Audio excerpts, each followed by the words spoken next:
go ahead and get that. Okay. Oh, okay. This is neat. I can like double click the NPCs and like see their consumable stuff. Yeah, you can buy from them like directly. Wait, Yeah, what? that's how Yeah, you you can hit the buy do button. it. Mm-hmm. I don't see a Don't. button. It should be Should just be a dollar sign sign. on the right side. Yeah, Oh. be careful not to hit buy a stack. Yeah. Okay. Yeah, don't hit the coins. All right. Please don't hit the coins. Interesting. But yeah, Okay. you can buy. This is how the shops work. I was gonna do Discord shops, but this is way better. So have you finished setting all of them up? Yeah, they're all set up except for Wit. Wit won't be set up for a while. Okay. What's intentionally not set up right now? Hmm. Interesting. So- Interesting. Hmm. I don't like you saying that. I don't trust it. She's an enchanter. You don't have the gold to buy from her. Oh, my brain was going more along the mad scientist route, and I'm like, explosives. I mean, she's also. I mean, she also does sell explosives, but Is she based on VWit? what do you mean? VWit from Stormlight? Oh, from Stormlight? No. Her name's okay. her name's just Wit. Okay. All right. Did we move everything to platinum? Okay. Like my currency's. We moved it Look, back We to moved the everything gold back standard. to the normal gold. Normal. Yep. and It's it, the Yeah. normal D&D standard. I think when you did the import of the character sheet, I think it deleted all my money. No, you have 68 platinum. That's 68,000 or 6,800 silver. Okay. Yes. Yeah. Yes. Mhm. Okay. Yeah, you're I'm good. so you're used good. to one now that brain. Yeah, I switched it over. I switched it over because everything that we do still uses the old standard, and some people were having trouble with the conversion of like, even though you just divide by 10, some people would forget to do it and stuff like that. So, we're just gonna switch back because the sheet will calculate it for you. If I tell you, hey, that cost you 40 silver, you can click on your silver and type -40, and it'll automatically do all the math for you. Oh, nice. Okay. Mm-hmm. So you don't ever have to worry about any of the calculations or anything anymore, which is why we switched in the first place way back in the day. Yeah, Mhm, but mhm. you know, Foundry's way better than Roll20. So Foundry owns, man. also, Alright. I'm digging the new character sheets. Oh, that's right. I didn't mean to leave those as default. You leave mine alone or I smack you. Yeah, I mean, mine. I like the look of mine compared to what I had. Okay. Like- If you like it, then you can keep it. If you don't want to keep it, then let me know and I will change it back. I imported settings from Child of Light because I had Child of Light set up the way I needed it to, and it kept some settings like this is the default sheet in Child of Light, and so I forgot to change that back. So if you want if your sheet's fucked up and you don't like it, then let me know. I'll change it back to you for you. This one's good. It's just as Okay. easy to navigate and a little less clustery, it seems. And you can add favorites. Yeah, you can right click stuff and favorite it, and it'll favorite in your attributes pane, Mm-hmm. your tab. Amazing. Oh. Mm-hmm. And then you can all the stuff that you use the most, you can just roll it straight from that little favorite section. Can also So- do it with items too. Yeah, like consumables and stuff. Spells, consumables, and even favorite features. So, all right, friends, let's get some D&D play going, huh? Are you ready, Heather? I'm not sure. Never mind. I'm out. Sorry. All right. See ya. Okay, see ya. Okay, That's bye. okay. Bye. We'll pick up an NPC. You're Yeah. replaceable. Yeah, I'm ready. Oh, did just fine. Fuck you. I mean, yeah. My heart. All right, friends, welcome back to D&D. This is the Dawn Rises, where everything's made up and the levels don't matter. It's been a little bit since we've actually played, a little over 2 weeks now, and so since every day in real life, it counts as a day in the game. It's actually been quite a while since we since you guys have gone out on a mission or anything like that. Now there's other teams going out on missions, but your characters in particular have kind of been resting after their recent endeavors. This also means that there's been a bit of a weather change. We have moved now into the month of Moonlight, which is the last month of the year, and it is also the coldest month. This is where the winter season starts. And as such, it's actually quite cold today. Those of you that have gone outside today would, or I guess tonight because we're starting pretty early in the morning, last night or anything like that, would have noticed the weather dipping quite considerably, and it's been slowly trending downwards for the last couple weeks, but it dipped over the last 2 or 3 days, and currently the weather is -8 Fahrenheit, which is real cold, and it is relatively overcast today. It's pretty cloudy. There's not a lot of sun out. There's enough to see, and it's not necessarily dim light or anything, but it is fairly dim outside even for the daytime. And there are snow flurries possible. Now you are fairly you're at a fairly high elevation, as everyone's kind of noticed at this point. This island's at a pretty high elevation compared to other places, and so the weather here does tend on the colder side, and it's especially cold today. As you all wake up in the morning, the dawn rises, and of course the mountain calls. You can all hear it just casting itself over the island, just this loud, constant droning sound like tornado sirens, and it just goes on and on and on for a solid 2 minutes, and then just suddenly stops. All of you come awake. Pretty much, most of you are probably unable to sleep through the call of the mountain. Most people are. And so most people here get up at dawn whether they like it or not, really. I'm sure there's a handful of people that could sleep through it. I know some people in real life that could sleep through an elephant stepping on them, so... I feel personally attacked. Yeah, listen, you can walk into my mother's room while she's asleep and scream at her. She will not hear you. I legitimately slept through a Category 4 hurricane going on outside before. Mm-hmm. So, Just like... I understand that. So there's probably a few of you that can sleep through the this mountainous alarm clock, but not many. You begin your day, grab some food, whatever it is you may need for the day, and kind of start the slow cycle. Oh, rip. You start the slow cycle of waking up and kind of getting yourself moving for the day. After about an hour or two, we're about, I would say, I'll call it 8 a.m. And you all have a mission today, scheduled for today. It's been a while since some of you have been on a mission, but you've settled in here pretty nicely at Traveler's Rest, and ultimately, it's time to go out. As you gather all your things, is anybody doing anything before you all go meet with Merrick? Do any of you need to buy healing potions or anything else? Yes. Healing potions are expensive. Yeah, I know. No, I but still have one. I have 3 still. All right, because last time I went on a mission, I literally didn't get hit. Mm-hmm. Must be nice. I was in the front line. I literally just didn't get hit. You just literally got hit by a rock over and over and over. You would have been again. hit a couple times if not for that fucking protection shit. Yeah. That's so OP. My face still has a dent in it from the rock. Mm-hmm. It's been 2 weeks since that fucking rock, and you're still over here like, every time a bird calls, you like have to guard yourself for a second. PTSD. You have no Pretty fucking much. idea. Listen, they fought an actual proper boss last session, and that thing. Rock has 21 AC. It blew through that. It was rolling like 27s and 30s. I'm like, oh god. Jesus. I'd be scared as well. I have 21 AC as well. I'd be like, oh fuck. I think I only blocked once. He fucking... They basically fought a dragon, more or less, except for it's a bird. Yeah. Hey, all it didn't get three of my away from spell us. slots went to absorb elements. It's true. Jeez. He tried to run, but he didn't get away from us. So Yeah. That's true. You did catch the rock, but today is not the rock. Today is a simple scouting mission. It should be nice and easy, nothing dangerous. More than likely, you'll not see anything, according to Merrick.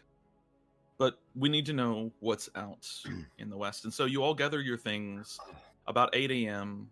and slowly begin to make your way over to the meeting place of the war room. Merrick rises bright and early. In fact, it's really bizarre. It almost seems like he doesn't sleep sometimes, as he's always there. He sleeps in the back of the war room, as everybody knows, but come first light, he is always awake and at that table or out and about doing business, one of the two. Today is no different. Merrick sits at the table today where he normally stands. You can see he's got a bit of redness in his nose and under his eyes, and his eyes are bloodshot. He's leaning over the table. He's got a glass of water and a flagon of ale next to him. And as you enter, you see him kind of look up to you. Ugh. Good, I could use some good news today. Not bad, huh? You. Yeah. He takes a kerchief out of his vest and then wipes his face with it a little bit. The Seeker pulls out some of her sleepy herbs. This should help you sleep. No, I don't want to sleep. I mean, it will make you feel better in the end. I have business to attend to. He takes a big, healthy. It's not a swig. It's like he drinks half the flagon of ale in front of him and then sets it down. You're all right. You're all here for the mission. Excuse me, I'm a little under the weather today. He pulls out a number of documents. I have a question. Does Lesser Restoration cure cold? I would say yes. I cast Lesser Restoration on him. Okay. You walk up to him and just he is uncomfortable with proximity, you can tell, and so he kind of leans away from you when you get closer, but just lay a hand on him really quickly and you will watch the healing magic kind of flow out, and he looks better almost immediately. Like it's not so much like the skin tone or anything like that. Like he still looks kind of pale for a little while, but his demeanor changes rapidly, and normally we save that type of magic for serious cases, but I suppose in this case, thank you. Well, I mean, having our leader sick isn't a good idea, yeah? Well, nonetheless, you have work to do. I have work to do. Here, I mean, mark some places on the map. Also, Eve, I just want to note, I can hear myself through your microphone. You might turn your sensitivity down just a little bit. I'm muting and unmuting as much as I can. Okay, well, I was gonna say just turn it down, but that's fine. So he pulls out some documents. He marks a few places on the map and kind of shows you where you're going to be going. All we really want in this case is just, you're fine. All we really want in this case is just for you to explore the western area. If you find anything of import or interest, do make note of it. But please do not engage any major threats that you might find. This is a simple scouting mission. Nothing more. What is the likelihood that we run into more birds? More I would say the likelihood of running into more birds is very high. Rocks? We haven't had any reports of any other rocks. At least not to my knowledge, which can be flawed some days. Why are you aware of something that I'm not? No, just Oh, okay. Just a little shaken up from the last encounter. understandable. I heard it was a bit of a difficult encounter. Nonetheless, Just say my lance has not been fully calibrated since the lightning strikes. I feel like that's an innuendo. I was about to say, like, it sounds dirty. Freezing. Phrasing. Arc. Not my intention, but Merrick just kind of cocks his head for a second and goes, very well. Anyways, you could see the alchemist about that. But so the mission today is going to be very straightforward and simple. We don't have much intel to the west. We need as much as we can get, so you need to cover a wide area. If you are presented with any significant challenges, please return. You are not here to face down threats, you are here to report information. But I want to stab something. You may stab, but do so at your own discretion and understand that you facing down some mortal enemy is not important. What we need is information, as much information as you can bring back to us. Mm. The limitation today is 10 miles. 10 miles from Traveler's Rest is as far as we really need you to go right now. Any further, and I think you're wasting your time. Very well. Okay. And here he gives you a copy of the local area, kind of showing where he's wanting you to scout. Real quick, where's the objective of the mission that we're going on? Sorry. The what? That's in one of the mission that we chose to do is in the Discord channels, right? Yeah, it's under Commissioner's Board. It is Okay. West Recon. West All Recon. right, thank you. Here, I will post it into It is a total of 65 gold. I see it. I've got it. I'm gonna post it there anyways. Okay, so Thank you. He does say, for your scouting today, I will reward you with 65 gold each. Are there any questions? Out of character, you said 10 miles, but the thing says 5 miles. Which one are we going with? It's 10 miles. Well, Okay. it's no further than 10 miles is what he's saying, so Okay, sorry. I'm just gonna put a few on the thing. I think I'm good. Anybody else? I Yeah, I'm good. I think I'm good. I've got everything prepared. Do any of you need to go get health potions or anything? Ooh, yes, I probably should get some health potions. Anybody know where I can get those? Yes, I can take you. I should be good. I I'm might also look good. at my lance before leaving. But Okay. Fellow armor's or artificer's opinion on a malfunctioning lance. God damn it. Phrasing! If she's That's an female, innuendo. I'm gonna keep rolling. phrasing! No, it's great. It's great.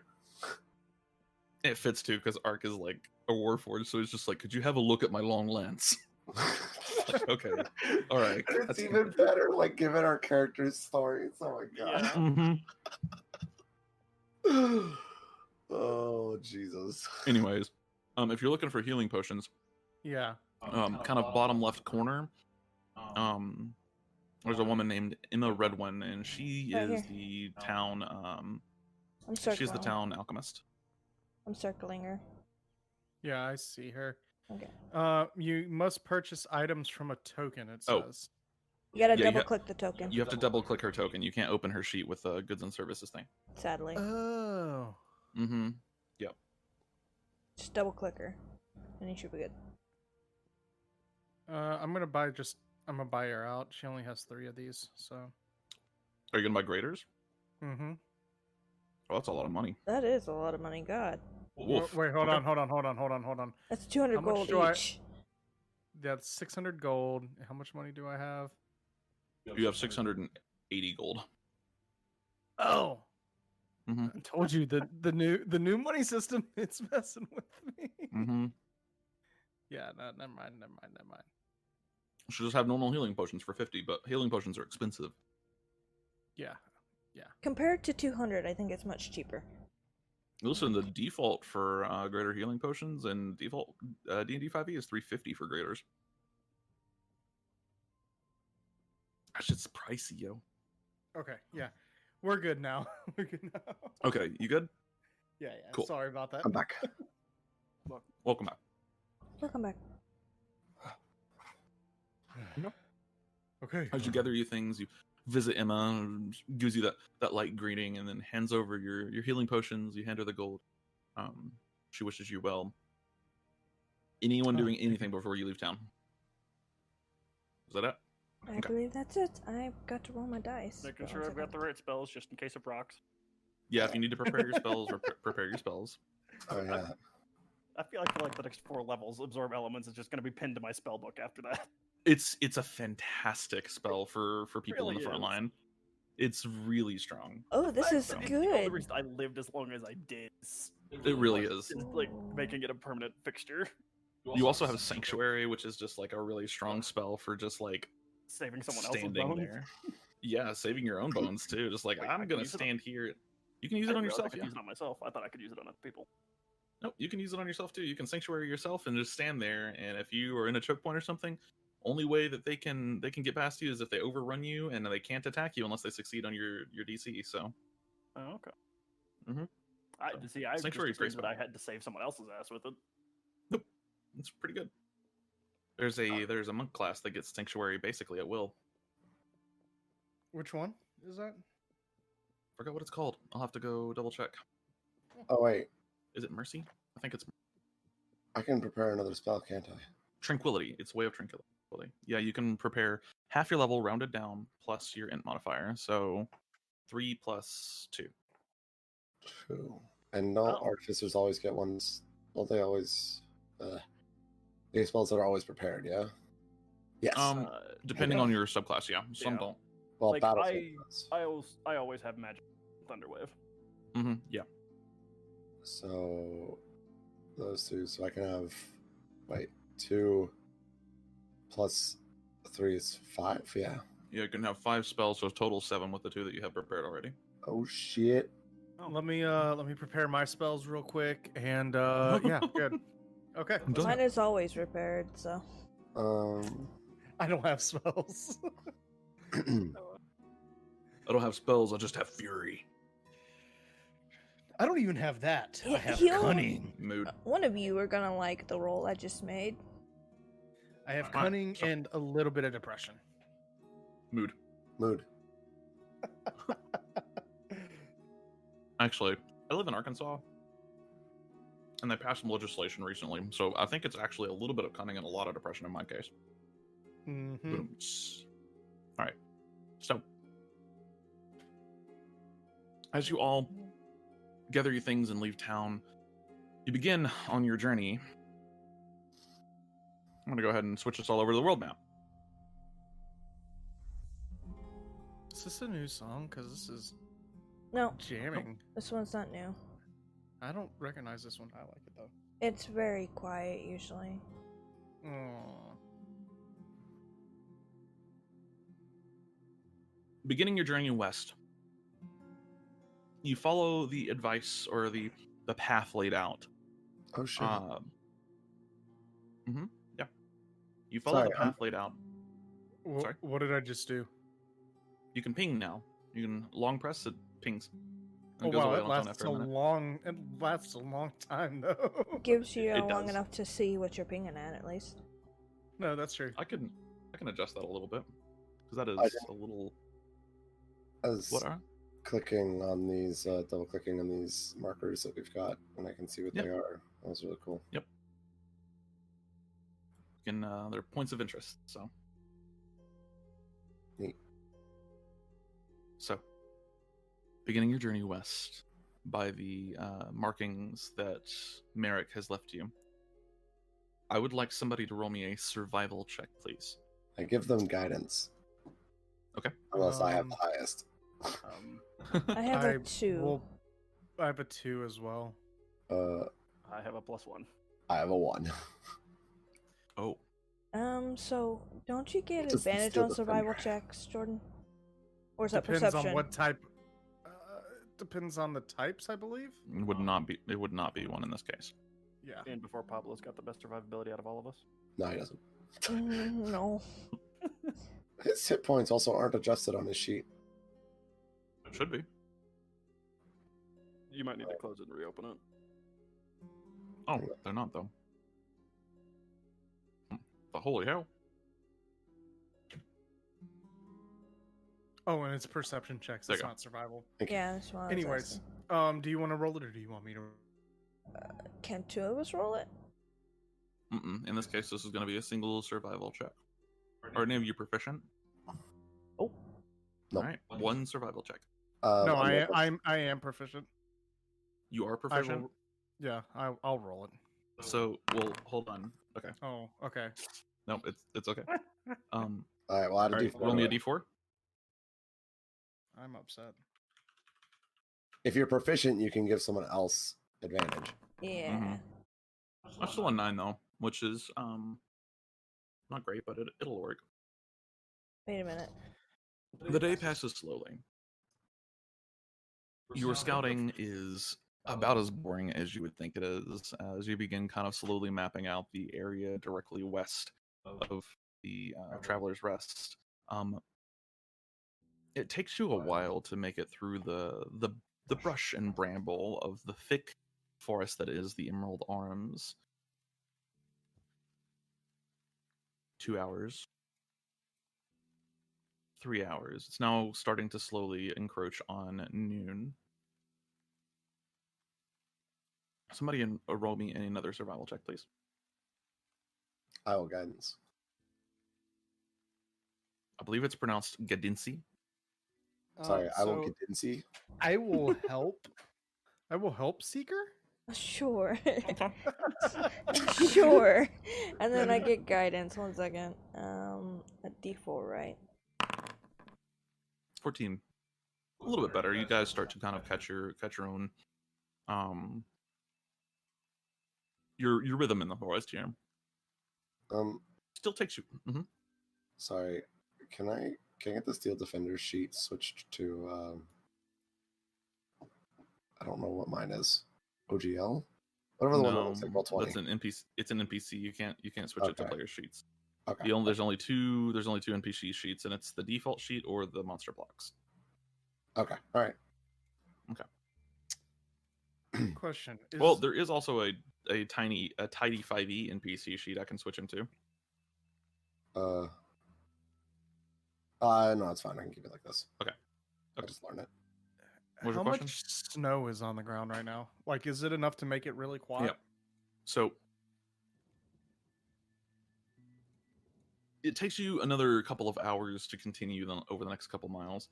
So far you're only about you're only about 2 or 3 miles into the forest. That's not the measuring tool.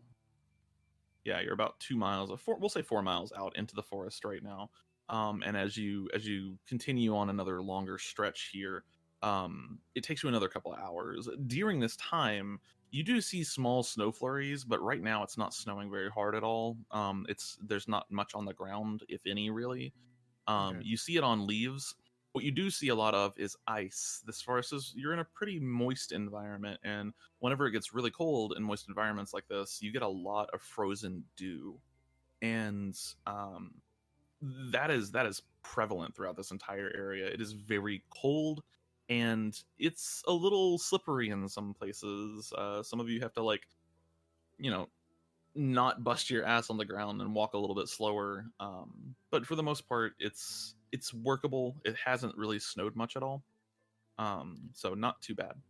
Can I pull a divinity and combine my shoes with nails? You cannot, unfortunately. Okay. So whenever you do that, you can do that, but roll me an invention check, and then if you get it wrong, you insert the nails in upside down, and then you're gonna take some damage. Anyway,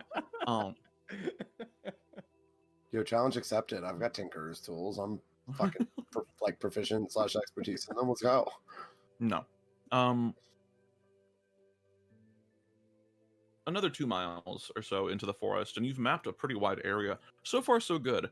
On the eastern and northern sides of the forest, you've seen a ton of undead, strange constructs, giant demon lightning birds, onkegs, all manner of things.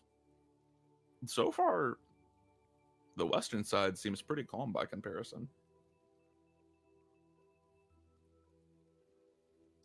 But All right, what's the catch? with a 14, it's now about 1 p.m. You've been going for a couple hours now. Making it through the forest can be a little difficult at times.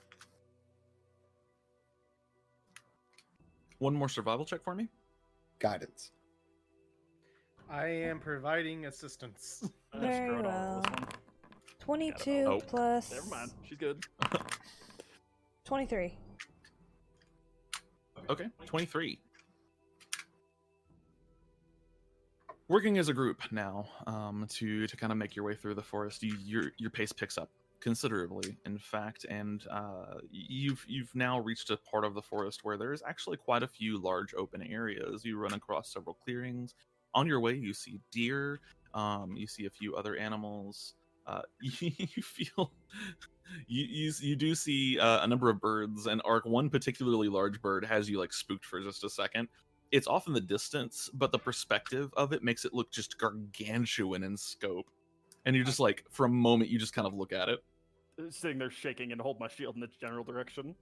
just like, oh fuck. Not again. No more rocks. Never look at a rock the same again. However, you make good progress here. Excellent progress. In fact, and you're now several miles outside of Traveler's Rest. It seems that so far, the mission has gone more or less exactly as intended.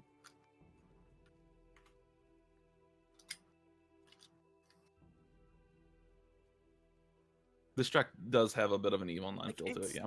Like, it feels like the Between the Asteroids or whatever that big track in the Caldara area is. Yep, it does kind of have that feel to it, I agree. Yes, I agree. I too know my Evil 9 tracks. But just a few miles to go until you've hit that 10-mile mark. It's looking like it's going to be a short and easy 65 gold. Uh-huh. Who has the highest passive perception in the group? I have 17. Oh, Of not course. me. Not me. I have 17. I have 11. Mine is apparently 13. I think I'm probably second. Okay. I'm trying to find it on my sheet. I don't even know where it's at. It's in I... brackets on Well, perception. he's using the D&D Beyond sheet, I think. So if you pick a skill and then hover over it with your mouse, it'll show you what your passive is on that sheet. I have a passive of 10. Okay, gotcha. So me? Even Question with, mark? even with, do you have proficiency? No. No. Okay. Oh. Yep. That's so, a wisdom skill. That does nothing for me. As you're kind of going through the forest, mapping it, you've mapped a significant area of the forest at this point. Just scouting, making sure that there's no imminent threats, no onkeg hives, nothing else. That's pretty much what you're looking for. And in the process of doing this, you've gotten several miles away from home. During this, however, you see a large shape not far ahead of you in the forest moving. It almost takes you by surprise, however it doesn't. This gargantuan serpent is winding its ways through the trees, easily 10 foot in diameter, more than likely 150 to 200 feet long. It's just slowly making its way across the ground. It doesn't seem to have noticed you yet. Do you let it pass? Or do you venture awaits? Huzzah! Should we do it? How long have you been holding on to that gift? For a week. I'm pretty sure he's been posting every once in a while in the other Discord. It's a pretty good gif. That's. I love that video series so much. It's fucking I have great. no clue what that's from, but it looks amazing. I will link you it Thank you. later. Do we know what it is first? If you so you can either roll a nature check here, or if you are proficient in it, you can roll an arcana check. Neat. I'm proficient in both. We can all roll this, yeah? Anyone can roll the nature, only people that are proficient can roll arcana. Okay. Can I guidance myself for this? Yeah, of course. Yeah, guidance. You're all kind of like watching it from a good distance here. You're all probably about Hey, Jeb. Roll guidance. Oh, I mean, I can guidance too, so. you're all about 100 feet away from it at this point. It's so big though that it's hard to miss slithering through the trees. It makes almost no noise from this distance though, and if it stood completely, or if it stayed completely still, you would probably just think it's a big log or something. Those of you, let's see here, Jed and Mel, you both have a pretty good idea of what this is. Jed, you with your kind of natural woodsman tendencies, you've been in the mountains of your home occasionally, and you know about a very specific type of serpent that you really have to avoid, and if you find them when they're young, you should kill them. They are invasive, they are extremely dangerous. I mean, like teams of people get killed by these things, and they are slightly magical. Now, you don't know anything about their magical abilities, but you do know that basilisks of this size are not something to fuck with. Mel, you know what this is. This is a basilisk. They are magical monstrosities born of aberrant aether. They are terrifyingly huge, and they don't stop growing. The larger a basilisk is, the older it is. They have the capability as well to turn their victims to stone, which could be a problem. Anyone that meets their gaze has the chance to become a stone shadow of their former selves, which typically results in death. You know that they are ferocious, and that when they are young, they travel in packs, but at a certain age, they start to eat their competition. Oh, so how old is this one?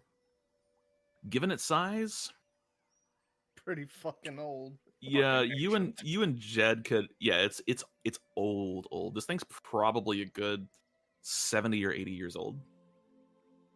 So it would fuck us up if we tried to fight it, is what you're saying. It might. It's Yeah, I would say so. No. Let's hear the DM out. You said it Oh. might. it might. You don't know. It's a boss, I think. You is the could- word. you could engage this thing. You could engage this thing. Mel, how cocky is Mel as a person? On a scale of 1 to 10. Like a 7. Okay. 6.5. A 6.5. Okay. How cocky is Jed as a person? So this is where it is. Jed is cocky when he has a good feeling. Like but he's also very wise. You get what I'm saying? Mm-hmm. Like, I get you. He knows He's cocky when he knows he can be. When he knows he can be, but not when he knows he can't. Not after Yeah, that yeah, one yeah. skeleton brought him down to size.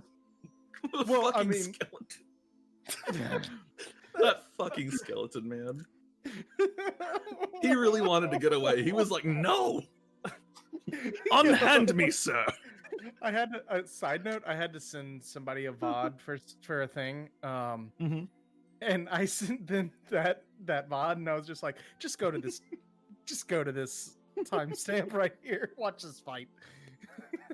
I'm sorry, your level 3 character takes 75 points of damage from the skeletons what? inflict wounds. No. God, yeah. That was Side hilarious. Okay. Side note, Ren, I don't have. Mhm. I lost my tool belt, like the thing that goes in the top right with like all the different macros. It's just Oh, like, wait. not there anymore. You have to have a character selected, I think. Yeah, you have to have your token. Oh, You have to so have- when Yeah, we're you on have the to have a token overhead map- selected. When we're on the Yeah, yeah, overhead yeah. map, it doesn't show. Interesting. Mm-hmm, mm-hmm. I don't like that. You can click. You can click one of the. Oh, well, I'm sorry. You can click one No, of it's the. fine. Yeah, one of the POIs, and it should at least pop up. Although that's for the POI. Anyways, so. Given how cocky your characters are and how much you know about basilisks, Jed, you know this would be a terrible idea. This thing would probably kill you all. However, Mel, you maybe could take it, and you know that basilisk venom is worth a lot of money, but also it probably would kill the whole group. All right, I'm rolling something, and it's just ignore it, please. Hey, question. Do you, Mm. sir, Okay. share the information on what the creature is? Yeah. So, listen, I don't know the name, but that is a giant fuck off snake of things that we killed when they're young, but we don't fuck with them anymore. And I would just suggest that we ignore it and we move on. It's a basilisk, and its venom's worth a lot of money. Okay, let me put it this way. You're more than welcome to go after it. I'm not. I will report your death to the... The moment you engage that thing, you're dead to me, and I'm leaving. Bye. will If I'm happily report your obligated death to the protect town. Pablo, I feel the need to side with Jed on this. I've had enough of mythical beasts for the time being. I mean, the money might be worth it technically, but I don't think I want to die. I don't. What can a basilisk do? Or the snake? I guess. Uh, Okay. Something turn you to stone. Something. Yeah, As a warforged, we can take can I it. be turned to stone? You can, because warforgeds are actually made out of living metal or stone, Okay. or wood. Problem. I would totally do that, but I have nothing to cure petrification. Here's the Don't thing. get hit 5 head. It's God damn it. side note. You said that in character, so 5-head is now part of this world. Canon. What is this? Second. Oh, sorry. What were you saying, Art? You're good. Oh god, that just fucked me up. I don't remember what I was gonna say now. My bad. Rip. It's No, okay. no, the 5-head is what fucked me up. I can Oh, maybe. I remember what I was gonna say. Sorry, go ahead, Eve. Go ahead, Oh, Eve. I was Say what you were gonna. say. I can cure paralyzation. I can't cure petrification. I mean, here's the thing. We were told in very explicit orders to not engage anything. And there was that. And you want to engage something that will probably kill you. Yes. Have a good life. All 10 minutes that is left. Um, When you And die, Jed can I starts have like Pablo? walking the opposite way. Okay.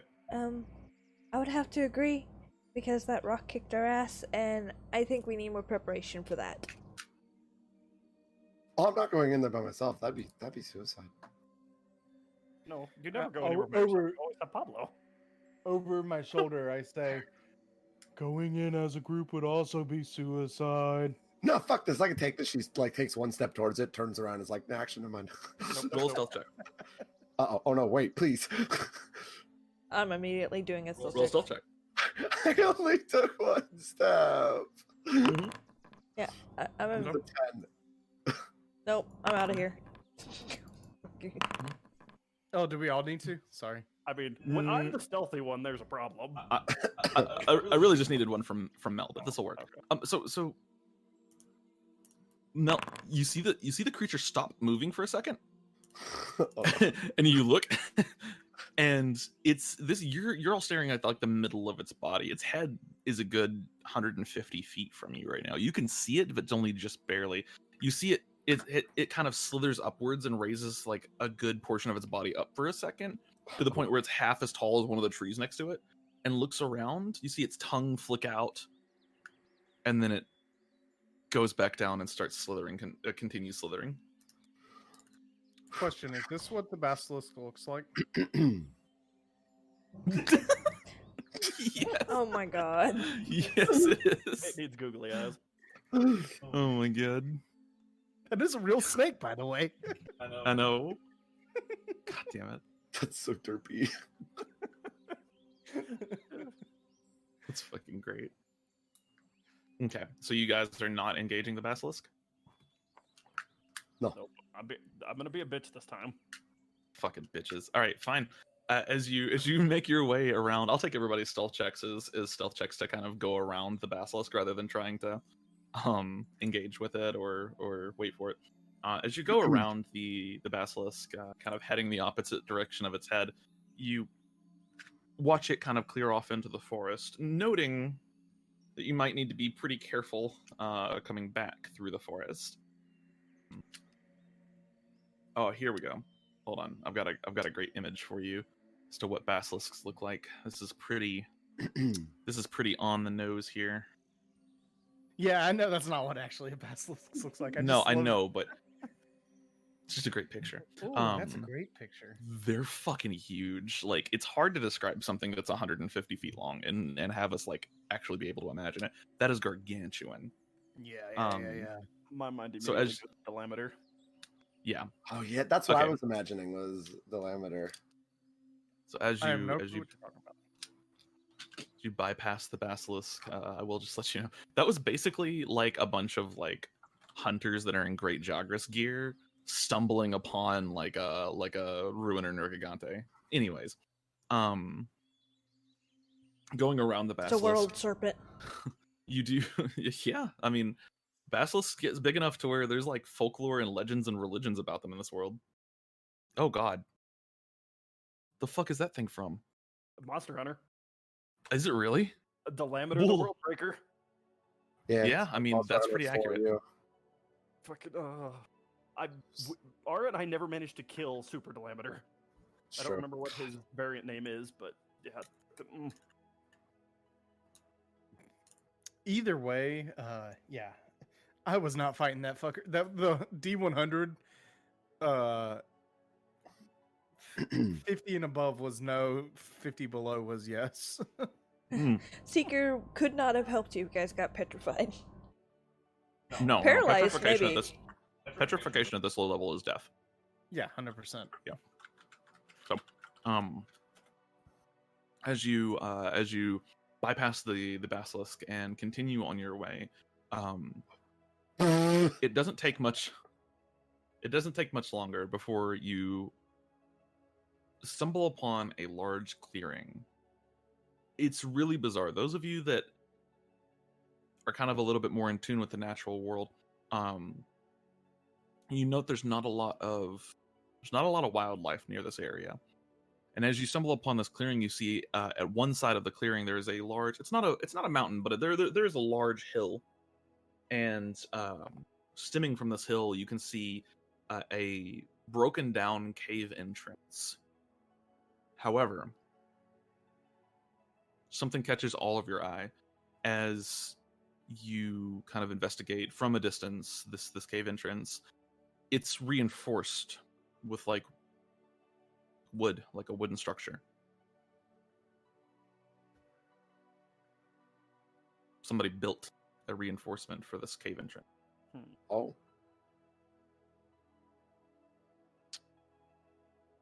Give me a better description. So, like, is it? You come across Like a large or...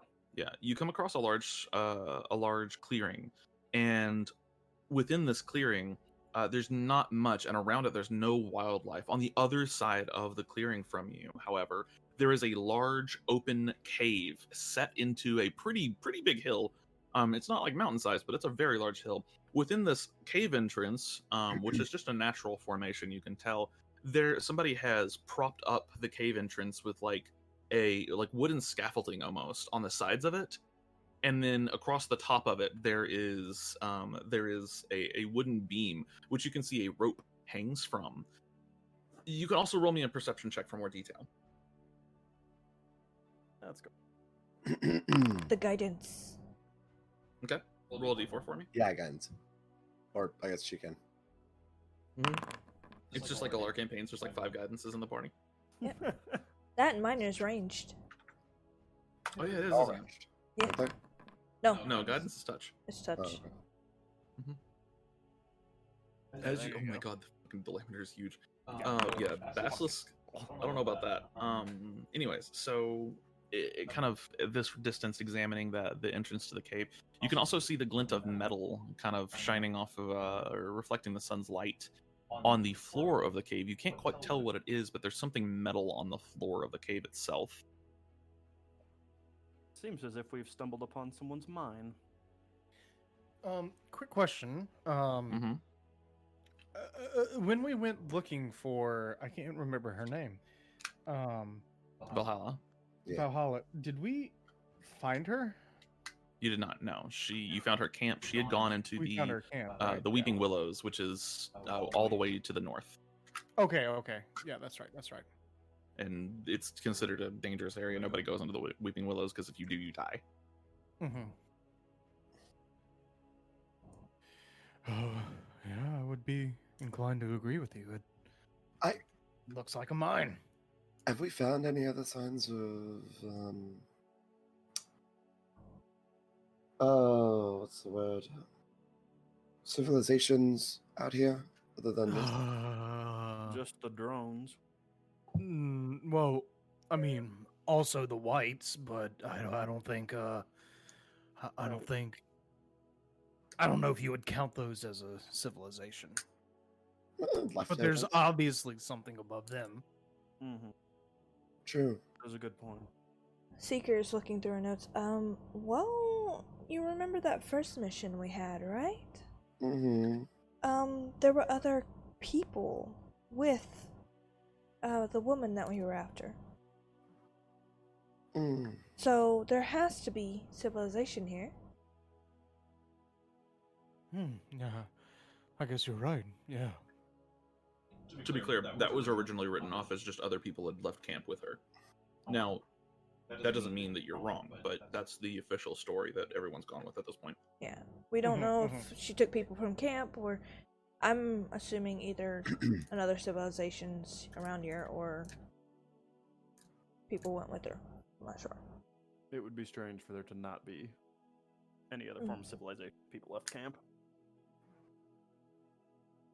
Yeah, Huzzah! She walks forward. we should. Go for it. Yeah, I'm walking over towards the mine. Okay. There might Are be you- traps. Are you approaching it stealthily, or are you approaching just out in the open? I'm not a stealthy individual. I mean, I'm looking for Okay. traps, but like as I move. But like, Okay, roll a perception check then. I'm really bad at these. Let's see. Yeah. So you. Guidance. I'm gonna roll up right next to him and Okay. You know what? Can I I know it's 4. can I also approach? But I want to do it stealthily. Like I want to try to stick to the outskirts because I don't Okay, have a good okay. feeling about this. Yeah, Roll same me a here. stealth and a perception check. Oh yeah, Yeah. Pablo's Okay. with me as well. Yep. Yeah. I guess he can look for Seriously. traps as well, can't he? Here's I'm, my stealth. I don't know, I My have perception. expertise in stealth. Why the hell am I rolling an 8? because you're level 4. Yeah, that checks. There, my perception check hit off Q. So Okay. Pablo's perception is higher than mine. Okay. fucking He Pablo. still did Not by roll much. well. Okay. You enter into this clearing and be kind of. Sorry. Oh, I was gonna say I'm trying to stay away from the group. Like I'm trying to. Mhm. I'm acting like a Oh. rogue. Yeah, no, I figured. Yeah, I'm not. As I'm you- not the group either. As you each make your way across this small clearing here, those of you that rolled high perception, in this case, it would be Seeker. That's it. Yeah, everyone else rolled pretty low here. Seeker, you notice that they're approaching this area. There have been individuals in this clearing not too long ago, more than likely, as you can see that there are tracks in kind of the dirt, and at this point, some of it's a little bit of snow as well, just outside the mine itself. And additionally, as you make your way across the clearing, you all hear this loud buzzing noise. It sounds like it's vaguely mechanical in nature at first, but the way it sounds, it's almost like a really large insect flapping its wings super quickly. Would a Seeker recognize this as a pentadrone? Because we didn't hear. No, Okay. no, this is distinctly different from the pentadrone Okay. you heard. As you begin approaching, you see several figures emerge from one side of the forest. They are humanoid in shape. Those of you that have, well, none of you rolled very high perception except for Seeker, but you're not terribly far away. A lot of you can see the general build of these things. They are humanoid in shape, but very much not human in nature. You can see that they are made of what looks like bark or other plant-like material. Some of you have encountered these things before. Others of you have at least heard of this encounter with them before. These strange plant creatures step out, followed by 2 massive wolf-like entities. And I'm going to switch you over on to a different map. Oh god, Just a more of second. these. Oh, they're very gonna- hostile, aren't they? Yes, they're the plant people. Yep, they're hostile. Oh, damn. There goes the Let me bonus. find Shit. That's a good find thing Arc I in brought my here. blue flame this time. Right. And then I like to imagine, like, Arc, Mel, and fucking Pablo are creating, like, this shield wall. yeah, pretty much. More or less. All right, I'm gonna pull you all over.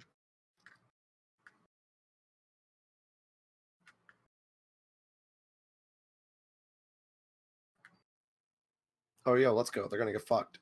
You should swap As you and they, Pablo's positions. I'm sorry, what was that? You should swap Pablo and Mel's positions. Oh, no, Oh, no. okay. Keep Pablo in the middle. Trust me. It's much better. Okay. Oh, okay. As you all kind of watch them come out of the forest and stuff, one of them in particular, you recognize, those of you that were in the previous encounters, you recognize the kind of mooks of the group, these big burly tree people. Basically, one of them looks distinctly different from any of the other plant people you've seen, and as they all come out, they form this kind of tight formation for a moment, and the one in the center, the one that looks very different, it seems to have taken a guarded stance, and it displays this kind of crude attempt at communication of backup.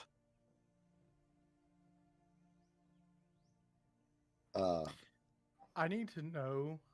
Mhm. Am I like? Have they noticed me since I rolled the 23? They do not seem to have noticed you now. I Okay. would like to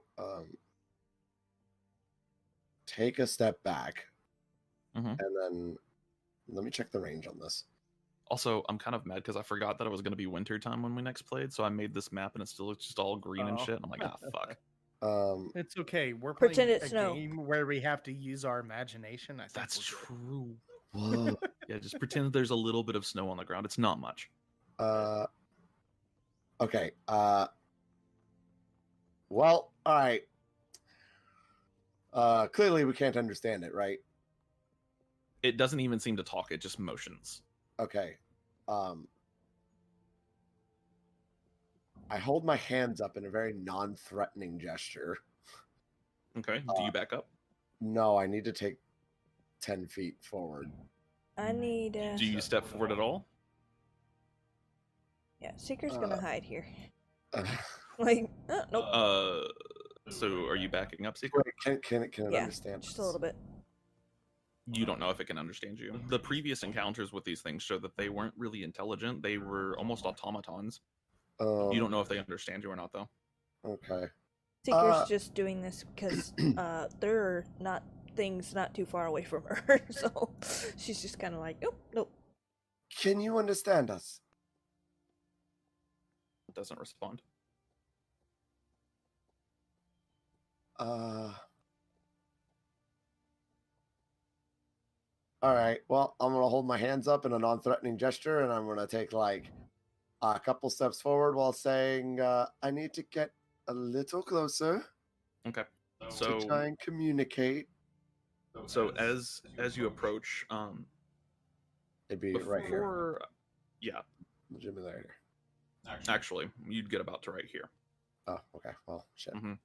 You take a few steps forward before the one in the center. It's got a sword and a shield. Or the sword it's not so much a sword as some kind of, it looks like a slashing weapon, but you don't know what to even call this thing because it's also got like a heavy ball on the end of it and all sorts of other stuff. It's like a mace and a sword combined, and it's all made out of this dark wood. Almost like a morning star. It's like a morning star if the haft was a blade. Huh. Okay. Yeah. And it's got like little tiny blades sticking out of the edges of it. It looks like it would fuck you up if it hits you, but it looks slow and heavy. It taps its shield 3 times with this weapon here, and you watch both of the large dogs, which seem to be made out of vines and other plant material, both get down and basically start advancing slowly. I'm gonna need everybody to roll initiative at this point. Well, shit. All right, I tried. You tried, but Pure diplomacy does not work. Seeker, like her next level is speak with plants. She does not Well- have that currently. I have Hmm. that. I have mind link, but I have to be within 30 feet, which is what I was trying to do. I see. Rip. That's unfortunate. You've heard of big wiggly style, but have you heard of big rippy style? Lol. Big Right. rippy style. Initiative.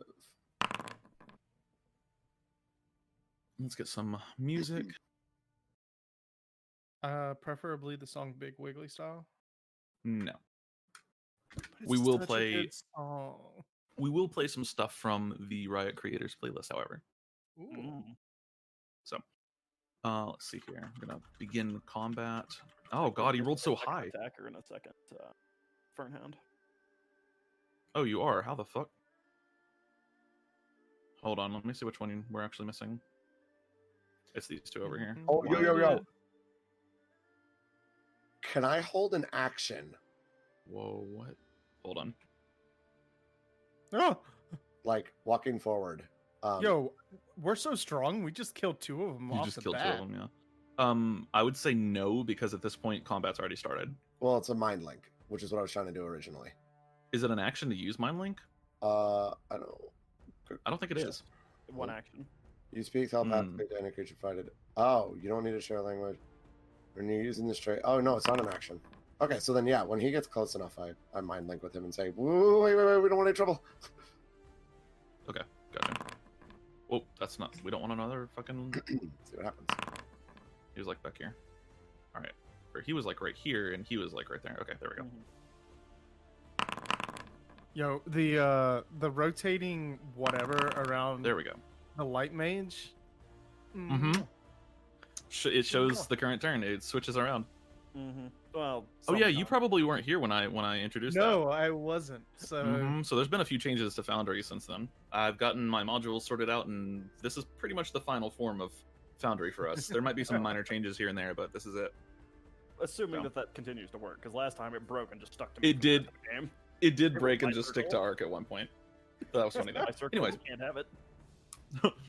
as they do begin to close the distance, Mel, you link up with it. Roll me an int save. Oh, that's not good. Mhm. Let me find.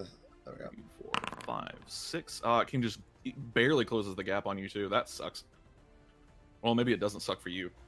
I don't know. We'll see. 11. 11.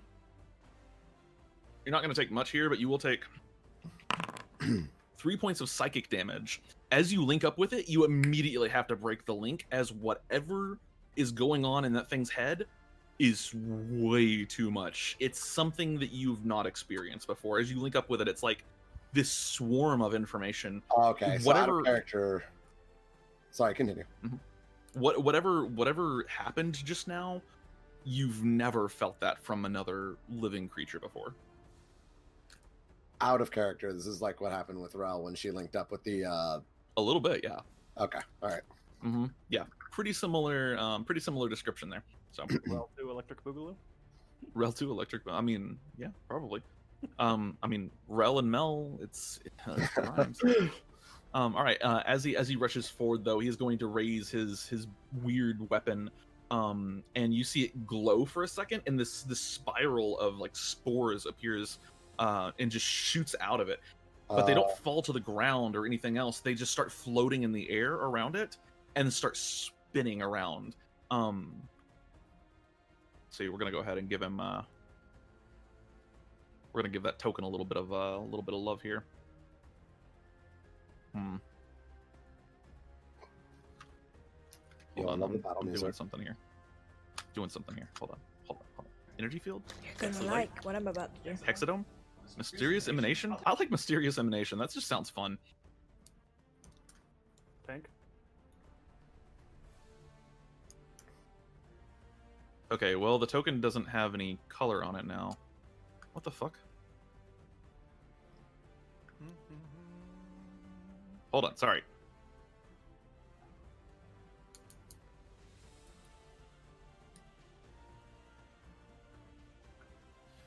and this is a 10-foot radius, I believe.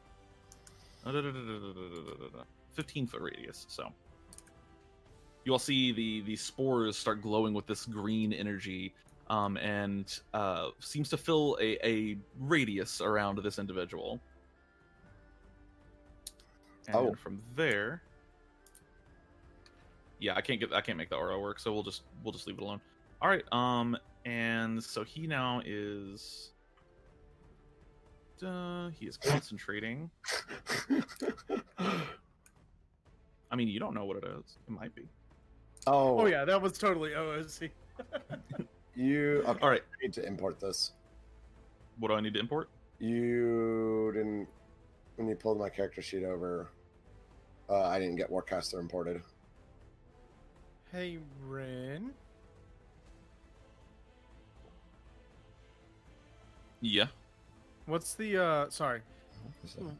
We tied, so it's dexterity, right? For who goes first? Yeah, you're both 17. This thing's got 15 dex. What's yours? 16. Okay, so your initiative is actually Ever so we'll put you- slightly faster. Yeah, we'll put you at 17.5. All right, Okay. so Jed, it's now actually your turn. I think that's gonna break it again, though. Nope, there we go. Awesome. Okay. I am going to move up here. Mhm. Ooh, and we're gonna take that. We're gonna take that attack. Okay. I hate 10. dice. 10 is not gonna hit. You just barely miss as you go to swing at it. You hit, but the bark on this thing is just so thick. Yeah, yeah. Well, bonus action. I am going to. Oh, there we go. Oh, that's cool. I'm gonna use my blood curse of binding Okay. on the.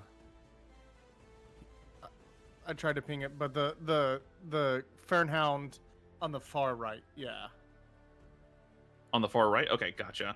All right, so Blood Curse of Binding, that is a DC 11 strength save.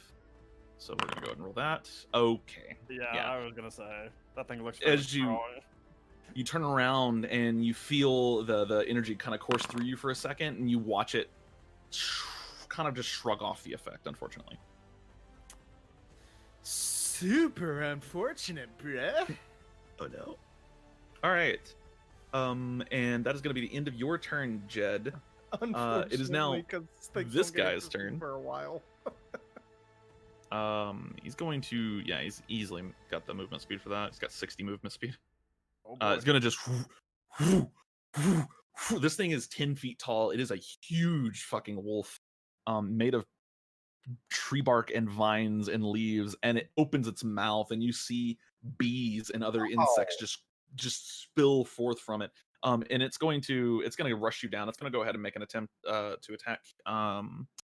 It's got two really good targets that it would go for here. Hold on. While you're It's gonna attack figuring that Arcelion. out, All right, Pablo's gonna defend. Okay. Action. So that's disadvantage, right? Mhm. Okay. How do I do disadvantage on this thing again? Let's see. It already okay. has it on. Oh, it already has it. Dirt. So Derp. 17 to AC. Yeah, no. Okay, yeah. As he rushes you down, opens his mouth for this huge bite, you just present your shield, and he can't bite around the shield. It just stops him in his tracks. Side note, I And- like to think these Fernhounds are what Gron and Scotty ride in the Pretty much. Great Hunt. Yeah. Yep. Not far. It is now one of the attacker's turns. It's going to go ahead and just face off with you, Jed. As it goes to attack you, it's going to use 2 slam attacks against you. Just raises its 2 fists, which are really more like just huge sticks. It's going to slam 20 Hits, and 12. misses. So 6 points of bludgeoning damage to you. As one hit lands, you have to catch it kind of with your arm here. You almost drop your weapon, in fact, and before just scooping it back up. And as you duck, another slam just goes straight over your head. I can see the aura around this guy, by the way. Yeah, I got it fixed. It actually just went away from me. It's very, very faint. It is pretty faint here. I will make it I slightly think I less see- faint. There's a little bit of a circle. There you go. That's better. Okay, there you go. I don't know if I have time to shout this, but I'd like to tell Arcadian to get, like, in between these two. In between what two? These two. These two? These two. Okay. Okay. For what I'm about to do needs to work. I got. Oh. You're gonna love it, I promise. Sure, Good thing I'll. we were on the same page anyway, because I was going to go there no matter what. Oh, good. All right, Arcelion, it's your turn. I'm gonna. In his charge, I'm gonna, slide underneath him. Okay. Yeah, as he charges, the mouth tries to clasp around the shield, but it's just too wide to get around, and you just kind of slip out from the grasp and then quickly flank.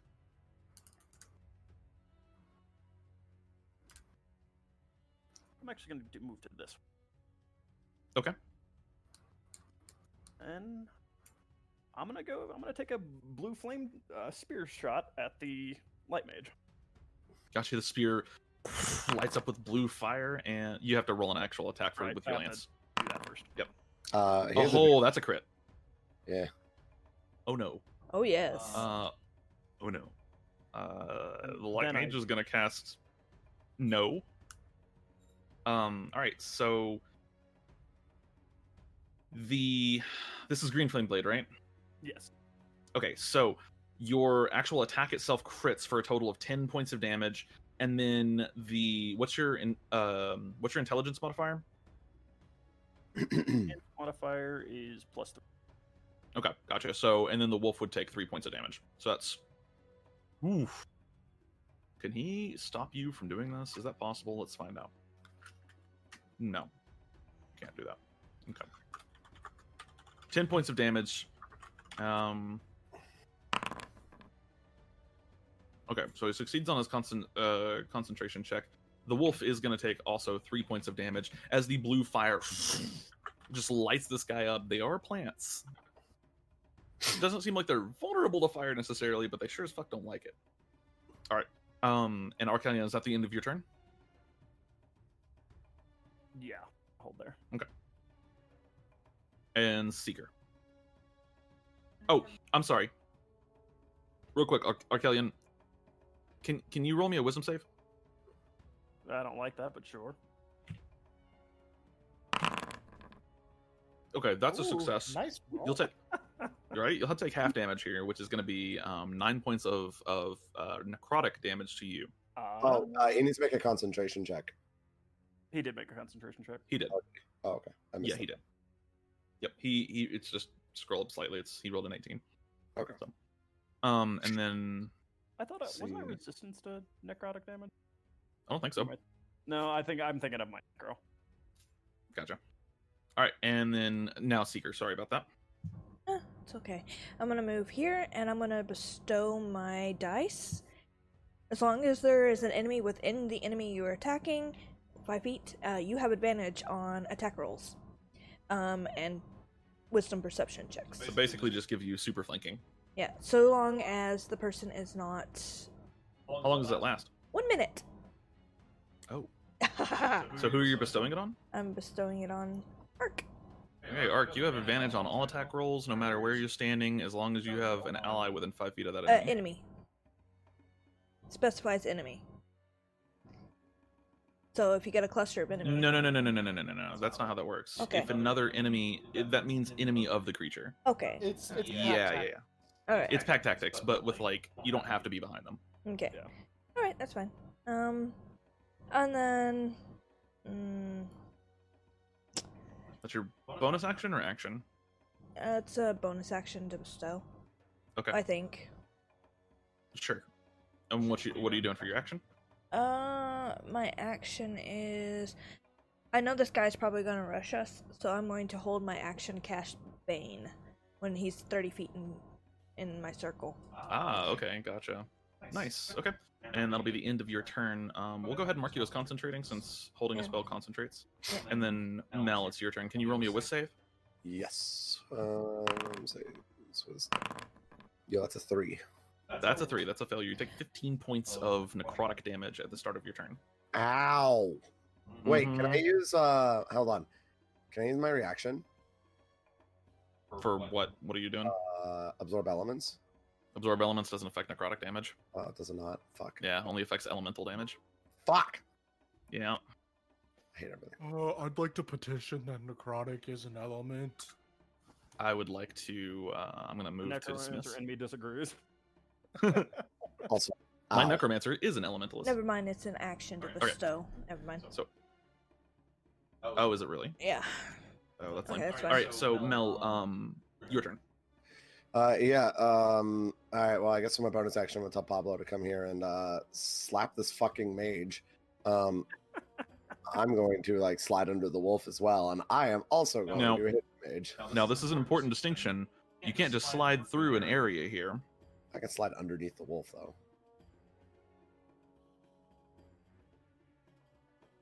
Not if the wolf chooses to block it. So you'd have to do an overrun here, Thought you could share. or you'd have to.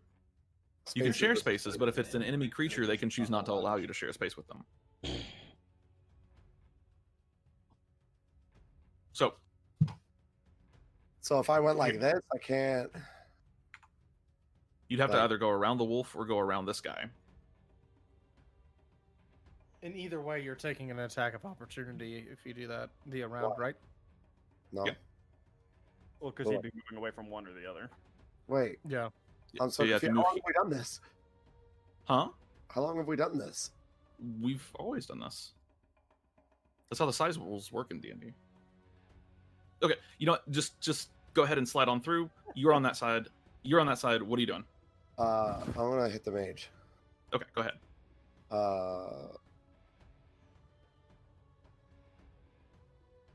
Oh, I have to actually hit the roll button. This is 16. As a 16, that is still a hit. Just a hit. Nice. 12 points of damage. 12 points of damage. The mage is going to almost die.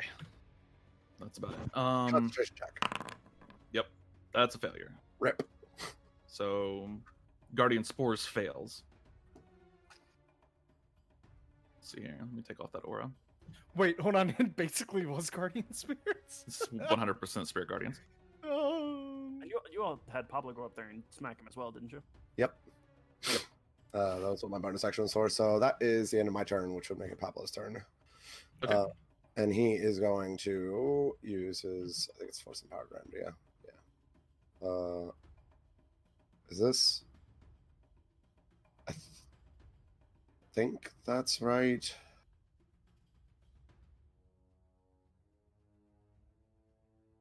No, I don't think that is right. Where is it?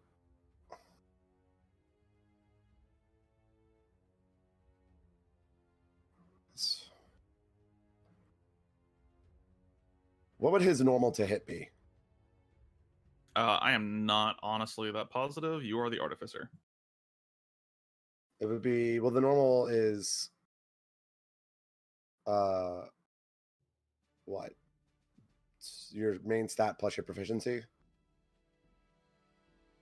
for like a Mm, normal creature, right?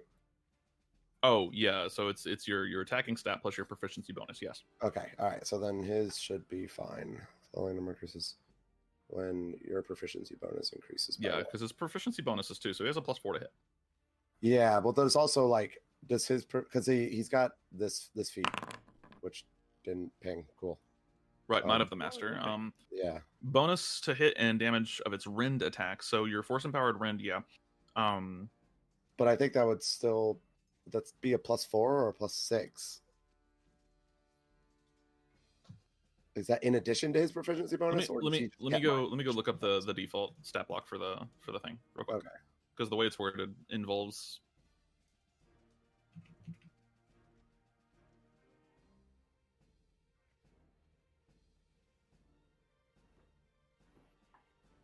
Okay, so right now it's still just a +4. The way it's worded is a little weird. I don't know why it Okay. says this. Yeah, I don't know why. It is just a +4 though. Okay, so he just gets my proficiency bonus, is what that's saying. Yes, pretty much. Okay. All right. So then yeah, he's gonna attack. 22. Right. 22, more definitely gonna hit.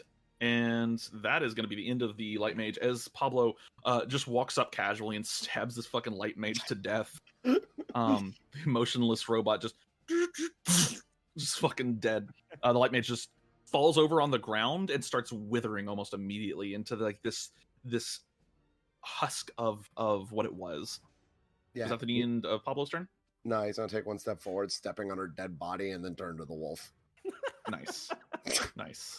As he's doing that, I just scream out, "Grab his weapon! I want his weapon!" This guy's gonna rush you down. Get right here, and he's gonna make 2 slam attacks against you. He's He Bane, does have. right? Oh, Bane would go off here. Yes. So I said that See- it's an action to bestow a thing. I did bestow Ah, a thing, so I right. can't do Bane. Okay. right. That's Okay, right. Okay. yep, So sorry. in that case, no Bane. Oh, that's really scary. He has advantage. Fuck. Yeah, he has Wait. advantage. Oh, He does. yeah. Fuck. Yeah. He has pack tactics. So Oh. yeah, he doesn't even have to be facing you. If an ally of his is within 5 feet of you, he has Oh, no. advantage. So he's gonna go ahead and make 2 slam attacks against you with advantage. Oh. All right. 18 and 17. That's both miss. Okay, gotcha. As both of them hit, you turn around and have to like, you do have a shield, right? Yeah. Yeah, you have to with 21. So you easily block them both with the shield. I'd It is like to now take a the sentinel attack. you can go for it. No, you don't have Warcaster though, so you can't. He has advantage anyway He does. because matter. of It beast. don't matter though. That's gonna be what 12 points of damage. Yeah, 12 Yeah. points of damage as you just turn around and just insert this lance into this thing's face. Its head is pretty much ruined, but it doesn't look like it needs it to operate necessarily, as it just keeps going. It's do pretty have Warcaster. hurt though. But I guess a Wait, you sentinel, do have you can't use Warcaster. it with you can't use it with a sentinel attack. I think we had that discussion last time. I think you're correct. Yeah, because Sentinel attack is technically not an attack of opportunity. You are right. Yeah. Yeah. I mean, I So, would love alright. to add more damage to the Question: wolf. how far does your lance go out? 5 feet. Okay, 5 feet. It's I was just making sure it wasn't a glaive in disguise. it is Nope. it's actually a fist weapon in disguise. It's a fist. It's a fist. Alright. shield. It is now the Fernhound's. This Fernhound's turn. It is going to I rush was you so down. scrolled in, I forgot that Fernhound existed. Oh no. Good one. Jed sounds like your Uh, average DPS. He's sitting here tunneled on the one guy. It's unfortunate. The Fernhound is going to make an attack against you with advantage. Yeah, of course. Oh, Oh no. you are the crittiest crit magnet in this campaign. I have no idea what happened here, but you have been crit more than everyone else in the campaign Yes. combined. What is Yes, I happening? am here? well aware. What is going on? Wait, Like, what just happened? What just happened? What? did you fucking like? I don't know. Did you rob the Pope in a previous life? Is You- that what No, happened no. here? Like, I just minus 17 on my character sheet, and now I'm in death saves. You oh might well. just add health So back. here, now put yourself back to 30. your full health. Because you hadn't gotten hit yet, right? I had lost my temporary hit points, but that was it. Okay. I'll just Boy, do the George. math. So that's what, 30, 27, 23? Yeah, I think you typed in 117. I don't know, but we'll just do Okay. head math. Oh no, I just accidentally clicked the RuneScape icon. Hold on. No, close. Go away. Okay. All right, that is going to be the end of the Fernhound's turn. Jed, it is now your turn with the Fernhound and the attacker bearing down on you. I'm just laughing at like the fact that I totally forgot that it existed, and it just runs up and then crits me. Like that's the most on point dice roll ever. Yes. Okay. On that note, yeah, we're gonna bonus action hybrid transformation. Ooh, nice. Um, Bonus action hybrid transformation as the fur grows over and comes Ooh, out. excuse me. That hurt. it's become this huge fucking werebear. Yeah. I'm gonna dex strike. How are you guys doing the roll with the damage? Like, how's So- that happening? So some things it's working on, and some things it's not. I don't know why it doesn't work for yours, but give me a second here. It wasn't working on the Thunderlands last time, but it's because of an interaction with an old module that was on, but I can't fix it anymore. And so now it's like, if you add something to your favorites arc, I know it'll fix it for you if you roll it from your favorites, but if you roll it from your inventory, it'll still do the old thing. So try rolling. Well, hold on just a second. Does that work? It does. So if you go to your actions tab and you roll it from your action tab, it'll roll it that way. Yeah. I don't know why. Rolling it from the tool belt and it's fine. It'll also roll it from the little things down at the bottom, the tool belt or whatever. You're rolling from the tool belt? I just rolled it from the tool belt and it 4, works. 5, 6, 7, 8, 9, 0. Oh, you're rolling it from There's the a macro. Yeah, here. the macro. Sorry. So delete the macro from your macro bar. Then go to your actions tab and drag and drop it from your actions tab onto your toolbar, and then try to use it real quick. There you go. Can I use that roll? Yeah, I rolled a 22. No, I mean you rolled a 21 earlier, so Yeah, you rolled a 21 and more damage on the first one. Yo, I did not know you could drag things down to your macro bar. lol. We're gonna delete. No, I did. I rolled a 14. You rolled a 14. Who were you trying to hit? The Sarok attacker. Okay, yeah, that's definitely going to be a hit. And go ahead and we'll have you roll damage. Use the chat card one last time. Oh no, damage. Normal. 6 points of damage. You turn around and just begin striking this guy with the bear claws. Yeah, don't you get 2 attacks when you transform? Or no, that's only as a bonus action. That's right. It's only yeah, it's a bonus action. Yeah, you get 2 attacks when you're transformed as a bonus action. That's right. Okay. Cool. Jed, that's going to be the end of your turn. That will be the end of my turn. It is now Big Fern Hound number 1's turn. And it is going to go for... It's got 3 pretty good options here. I mean, I lit it on fire. 4 is a reroll. Okay, so 1, 2, 3. It's going to go for Arc. All right, Pablo's going to use the protect. All right, so it's a straight roll because it has advantage right now. Yep. Okay, 16 Arc does not hit. Nope. It is now the attacker's turn, and he is going to use 2 slam attacks against you. He does have advantage on these. He takes 1 extra point of damage, by the way, because okay. Feral might. Nice, good point. Yeah, he's going to make 2 slam attacks against you with advantage. 23 against you, Jed. 23 and 11. Oh, that one. So the 11 definitely misses. The 23 does hit, though. Okay. So you will say almost subtracted your... Oops, hold on. My bad. Don't do anything. I'm not touching a thing. Yeah, you see why that's doing that? I don't know why that's doing that. No, it's... If you... No, that was my fault. I did that. Oh, okay. Yeah, because I went to go... just automatically, I looked at your HP, and I clicked your HP, and then my hand brushed a number, and I clicked off. And if you click off of your HP while you have it selected, it puts you at 0. Do you know about what you were what's at? happening? I was at 23. Okay, that'll work. Yeah, that looks about right. All right. So, sorry, that was 5 points of damage to you in total, and that is the end of the attacker's turn. Arcelion.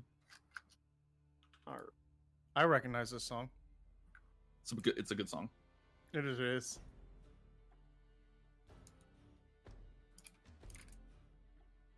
Everything from that region is good, in all honesty. It is. Mm-hmm. What is my... I only put this one because they all use like the same chord progression, so it gets a little samey, but they're just really good. That's unfortunate.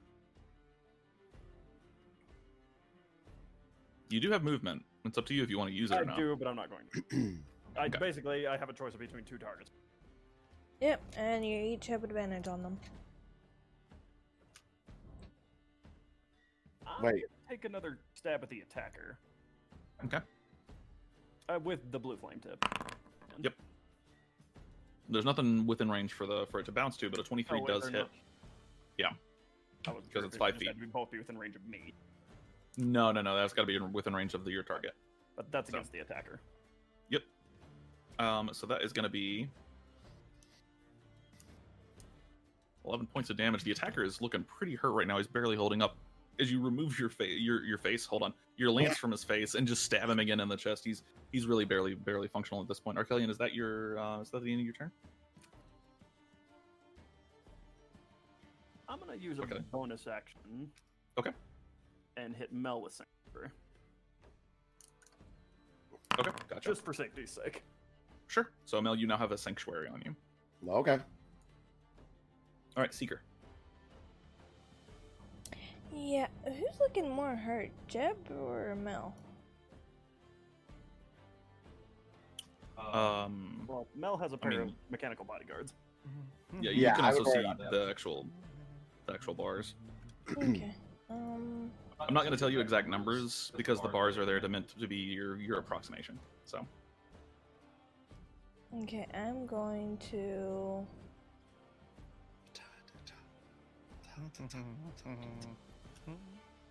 I don't think I can reach them just yet. Oh, shit, I wanted the ruler. What the hell are you doing? Okay, yeah, I'm not. Yeah, I'm gonna healing word, Jeb. Okay, gotcha. Nice. Ooh, nice.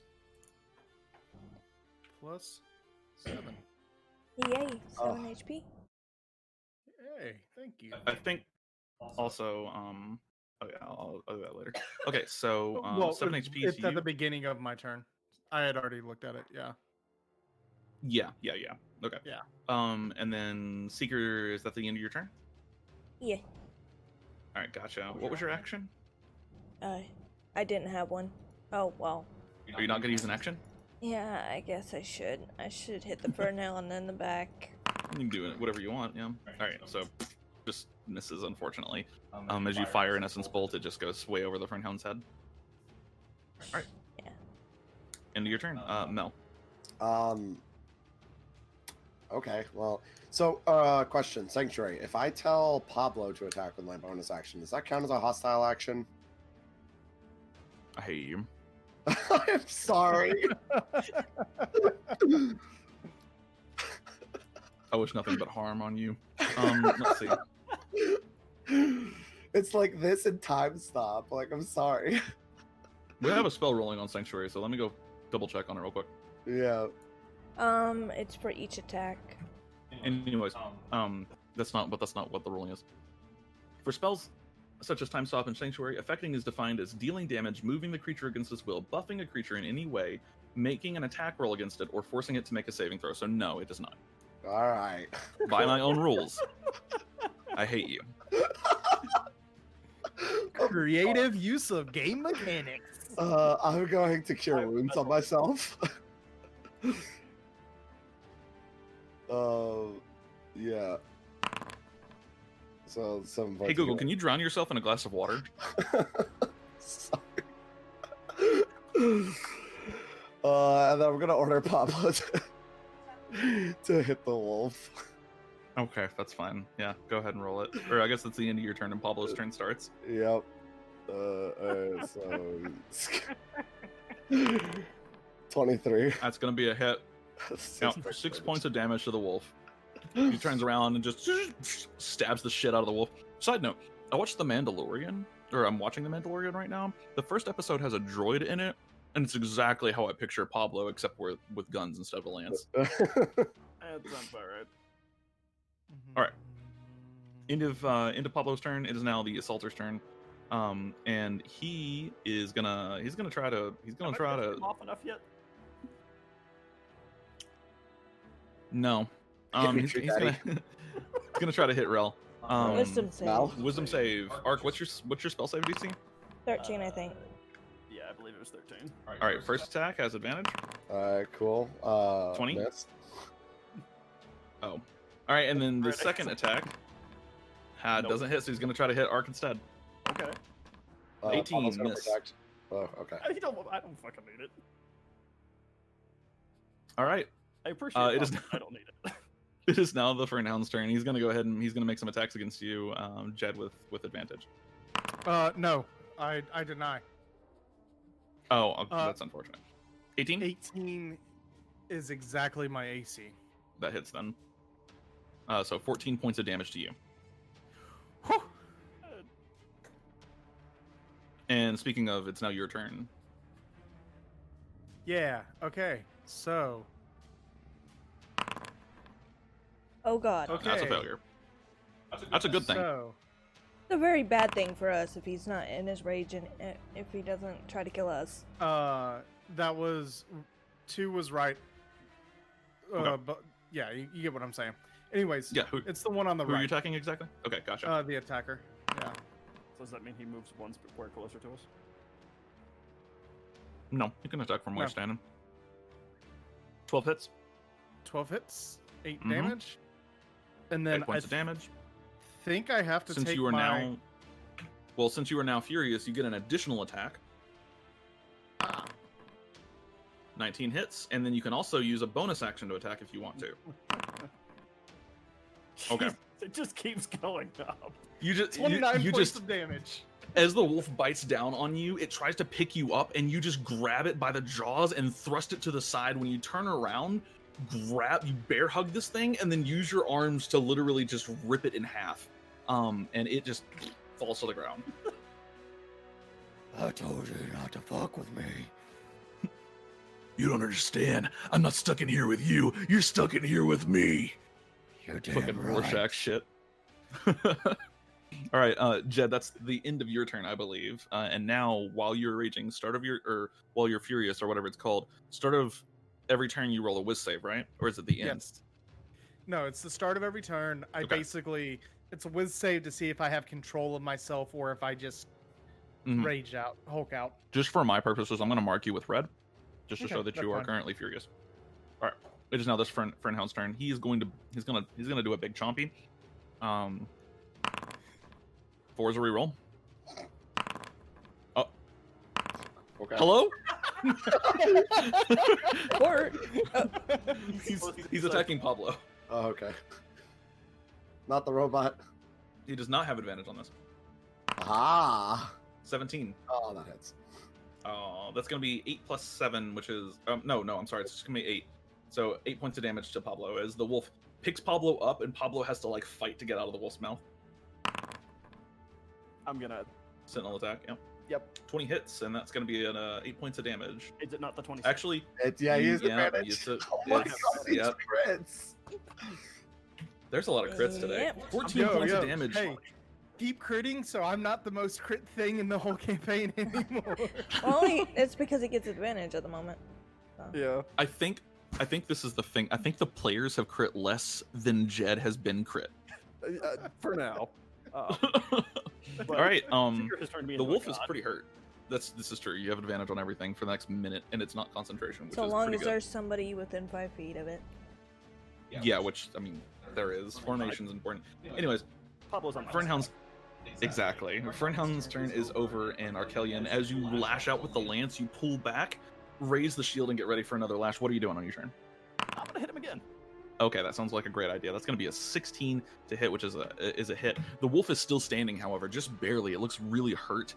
However, it doesn't seem to have any kind of sense of protection or self-preservation. It does not look like it's about to run away. Okay. Into your turn? I'm checking. I'm going to bonus action rage. No, I'm gonna go the other direction. Hmm. What did that? Do I just gain 5? Yeah, well, 4. Is it 4? Mhm, yeah, it's your level in this class. So you just gain 4 temporary hit points for now. Oh, I guess that was I didn't. I needed to Yep. get temper. Petition So to you can change the do word summoning to TLDR. Well, the summaries aren't even supposed to be on there, but yeah, because those aren't going to update as we go. All right, Arcelion, that is the end of your turn, correct? All right, Seeker. Yeah. Seeker's just watching Jeb. she's seen him go a little berserk once. So I'm going to. Berserk, I don't know what you're talking about. I'm fine. Right, and killing the prisoner didn't help. Sorry, Seeker, what are you doing? You don't have time for a conversation. And then Healing word. And then Essence Bolt, Yeah. 10 is gonna miss, no matter which enemy you're aiming for, unfortunately. So, that Jed, you do 4 is get for 4 me, HP. right? yeah. Okay. Yep. Alright, I'm and then still Seeker, that's hulking, baby. the end of your turn. Mel, at the beginning of your turn, the wolf is gonna use a legendary... anyways, your turn? I was about to say, what? Hello? That wolf is too much of a bitch for a legendary action. Damn. Yeah. I'm gonna hit the guy north of me because fuck this guy. Okay. Oh, It just keeps trying to attack you. Or your Well, sanctuary. by sanctuary. Oh yeah. I mean, he does look pretty weak. Yeah, I mean, you can fuck him up. Nah, wolf- fuck this wolf actually. Okay. Not gonna do pack tactics, I think. Let's do this. That's a 19. 19 hits, and Love it. as the wolf is like dealing with Pablo and then has a lance like stuck into its neck, it's barely holding up, and you just basically take your sword with a quick slash, and the wolf is no more. Hurt my robot, will you? Pablo, Bonus action, gonna tell Pablo to smack the shit out of this guy. Get behind him and Fucking- smack shit out of him. So he's gonna get back here and he's gonna make his attack with advantage. all right, yep. Damn Nobody straight. hurts Pablo. 23. 6 points of damage. That's not enough to kill him. 66 would be. There we go. 6 points of damage as Pablo kind of rushes behind. Does Pablo have like tank treads for feet? I No, there was he's some got actual feet. Okay, he's got actual feet. Okay. As he rushes behind, kind of, or you'll know what I'm talking about here. He kind of reminds me of the Watch Knights from Guild Wars 2. That is exactly what I was thinking when I came up basically with like Okay, a that. great. short version of me. Yeah. Gets behind him and just thrusts with the lance, and he's hurt, but he's still going. And he's gonna take his attacks as well. He's like, doesn't seem to have any sense of self-preservation. 2 slam attacks against you, Melrinya. Okay. Oh. Ah! I would like to take my Thunder Lance attack, or my Sentinel attack, in between the first and second. Yo. But the first one has to hit. No, it doesn't, does it? But that was just Think when so. they make an attack. I think it's just whenever they make an attack. I think. When a creature within 5 feet makes an attack against a target other than you. Oh, yep, that's Yep. that's gonna be it then. All right, yeah, you would get your sentinel attack, so go ahead and make that attack. No, I'm gonna save his ass. I worked too hard for this. Great. As the creature like goes to slam, Mel just kind of backs up, and then the creature goes to take this huge hit. If it hits Mel, it could actually hurt her pretty bad, but the way you've kind of interposed yourself, the creature has to step forward, and when he does, you just kind of push a little bit with the lance, and he's impaled on your lance. All right. If you guys check Thanks. Dawn Rises, that's every time you talk about Pablo, that's all I think is that Hearthstone card. God damn it. Pablo has to Gnome have Tinkerer. he needs to have a mechanical mustache with the standard Latino mustache. Oh my god. That's my mental image of Pablo. It's the metal. Fucking. All right. It is now the Fernhound's turn, and it's gonna attack you without pack tactics this time. 21 though. I think that's gonna hit. Jed. That is 10 points of damage to you, good sir. It's not enough to kill me, bitch. Just makes you angrier, and it's your turn.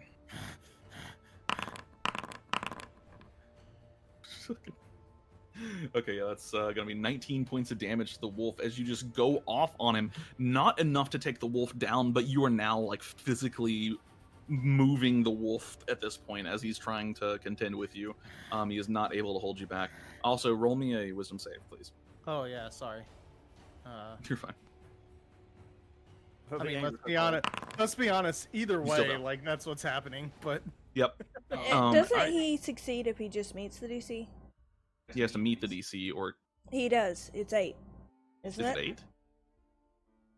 is I it don't eight? I don't think it's 8. so. What's ping the ability? I think it's 10. Fairly certain the ability I says can't 8. ping it. It says I don't have any more uses of it. Oh, you can uncheck the like you consume usage. Yeah.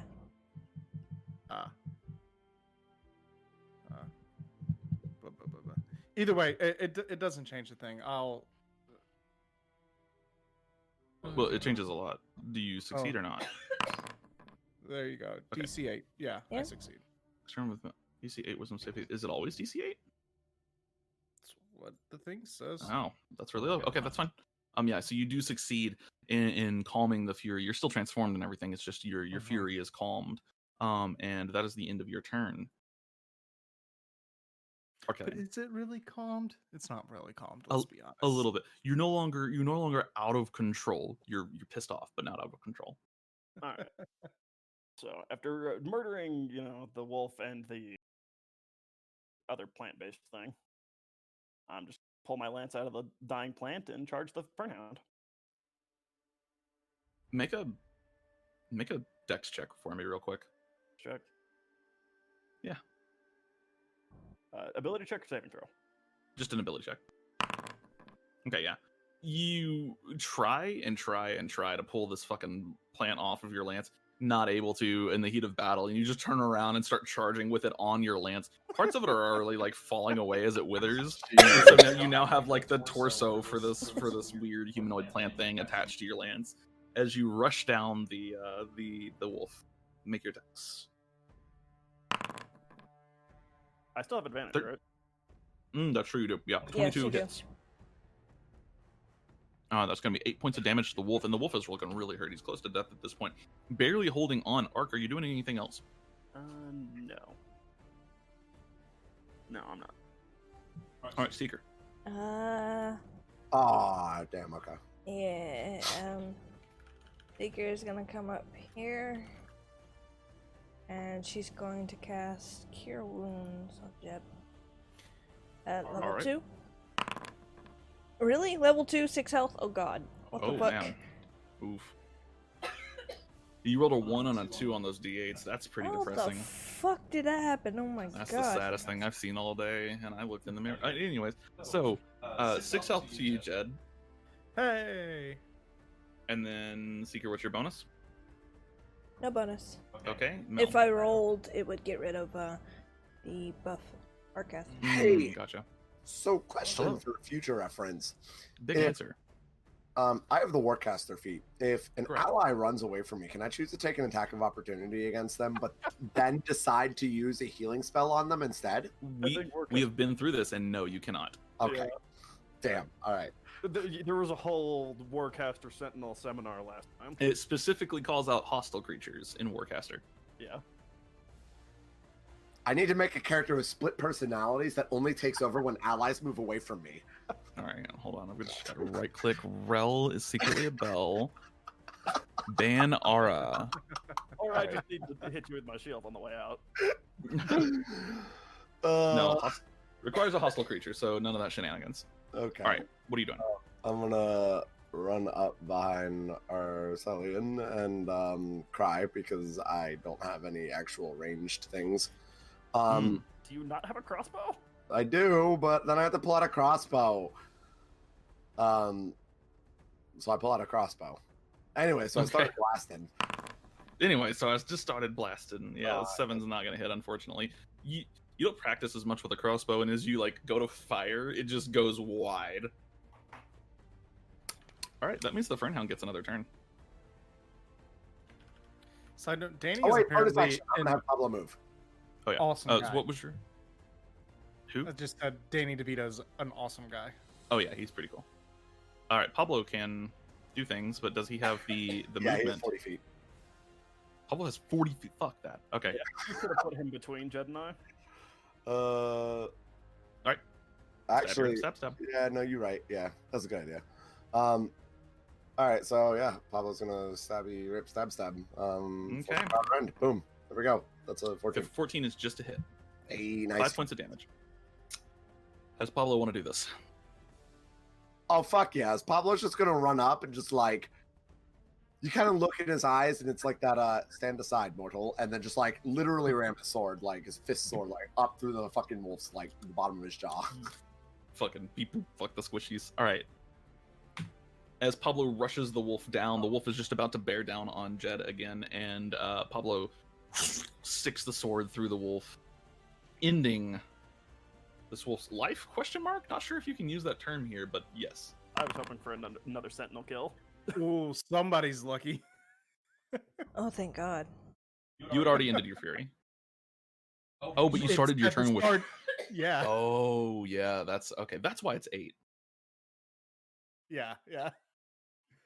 Because it can go bad real quick. All right. I'm gonna drop the form and do you think we can maybe rest a little? Yeah. Thank you. Yeah, that'd be good. Take this opportunity to remove Hey. 3 from my fork. Would anyone know if these would make good fertilizer for plants? Can I roll a nature?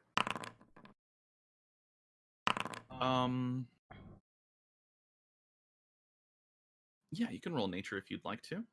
Cool. I'm gonna guidance myself.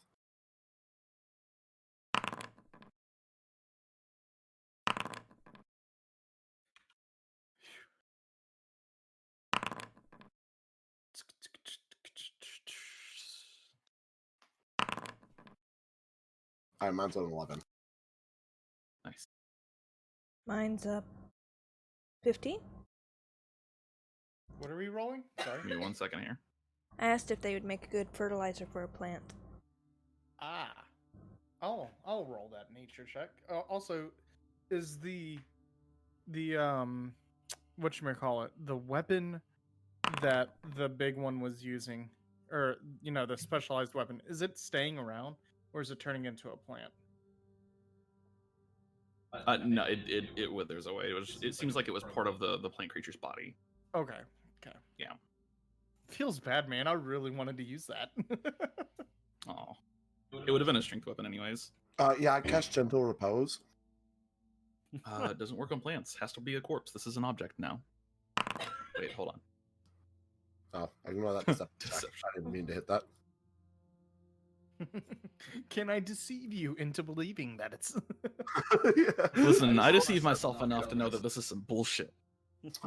Damn Also, note, just so that there's not confusion in the future, I think what was confusing there, Ara, is the rule is this. You can move through you can move through a non-hostile creature space. In contrast, you can move through a hostile creature space only if the creature is at least 2 sizes larger or smaller than you. Oh, 2 sizes. 2 sizes. Okay. So they were Yes. large, we're medium.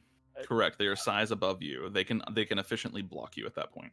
So I assume the only reason I got away with that then was because I bashed him in the face with the shield as he tried That to bite it me. could be It's- theorized that you you moved could've- around it.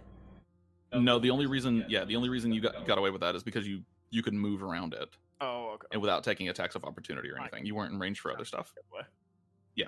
So generally, it's perfectly fine if for flavor, if you can move around it without taking attacks of opportunity, Mhm. and if you want to keep it for flavor and still take attacks of opportunity, that's fine. But I yeah, gotcha. that's the way the rule works. So Okay. Yep. Will. just for future reference. All right. Yeah. So, has the music just not been going? Hold on, No, I hear it. It's very Oh. faint there, or it was. That might just I'm gonna wander. restart it. Oh, during a short rest, I'm going to cast Mending on Pablo. Are y'all gonna take a short rest? I believe that was. That's somebody what said Jeb about a needs short it. rest. Yeah. already- I I- set my I- foot down. Okay. And I Jeb just asked. started napping without any consent from the rest of us. Yeah. Don't do that in the future because sometimes you can't take a short rest. But in this case, it's perfectly fine. Easy enough for you all to kind of take a moment, hide in the trees, make sure everything's safe, and then take a few minutes to yourself. Short rest or 10 minutes. Mel, you can mend Pablo, but to my knowledge, it has to be outside of a short rest. So you could take an extra minute to cast mending there if you want, because you can't cast spells while you're short resting. So can these You're also muted if you're talking. plant Thank you. creatures? It's like I know you too well or something. Let's see. Yeah. Yeah.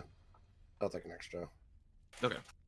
Take a little bit of extra time here. Not a big deal. You guys take 10-15 minutes to yourself just to catch a breather.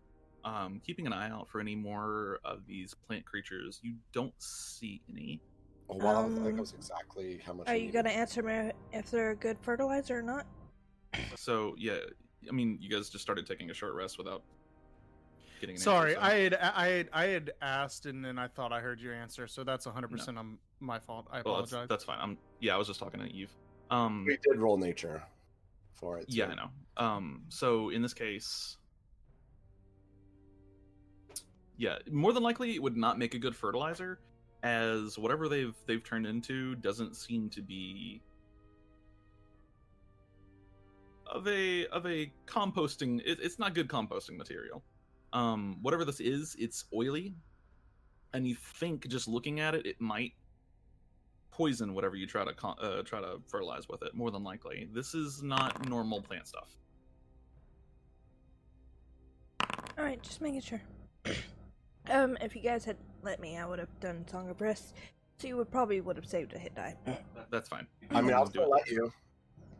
I mean, So Song of Rest is once a day, isn't it? yeah, once a day. Nah, So we've all got some hit die left over if we have to take a second one. Okay. I still need 1 hit point. You're saying dealer hit. just drink a healing potion. No. You were telling her to use a once a day feature for 1 hit point? Oh, Oh my No. god.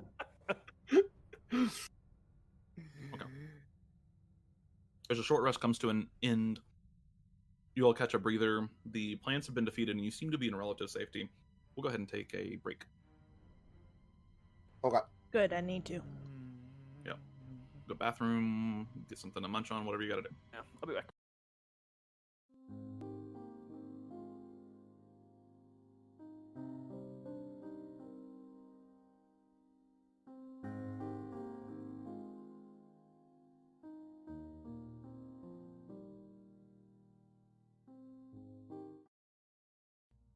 Okay, I'm good.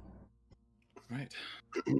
You've, after feeding the plants here, taking a short rest, you pick yourselves up, ready to continue forward. Are you investigating the cave, or are you returning to report back? Damn straight we are. I got it Yeah. again, holy shit. Into the cave. Adventure And awaits.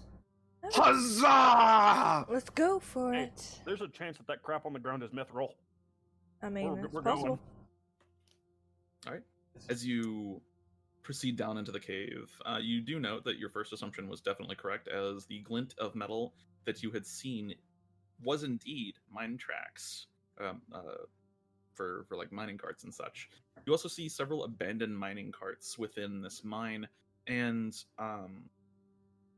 continuing further into it, it's mostly just a long corridor at the start, and then you get to a much larger kind of wider open area. As you enter into this space, you note that it is winding. You're like exiting from a tunnel, and the tracks seem to end here. There are no minecarts here, but you do note that there's a number of supplies here, and additionally, you see in the darkness of the cave scaffolding, along with a torch, a lit torch on the wall.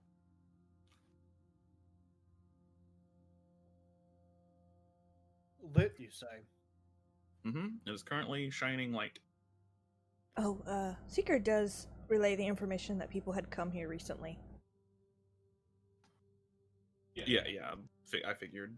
Oh, do I have dark vision? I don't think I have dark vision. You do not have dark vision as a class star. No. Oh, all right. Well, then I'm gonna take that torch. Nope. You go up to it. You need a boost from Pablo to reach it, but you're able to reach it. You pull it off the wall, pull it out of the sconce. You have a torch. You sit there and hold it. Doesn't give off any heat. Ah, It's nice. Live flame on it, but it's not giving off any heat at all. Nice. I'm keeping this. Okay, you can add. Take one of your torches and just name it Everflame Torch. Alright.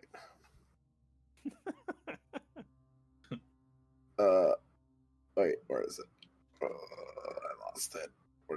I hit new, and now I don't. Oh, here it is.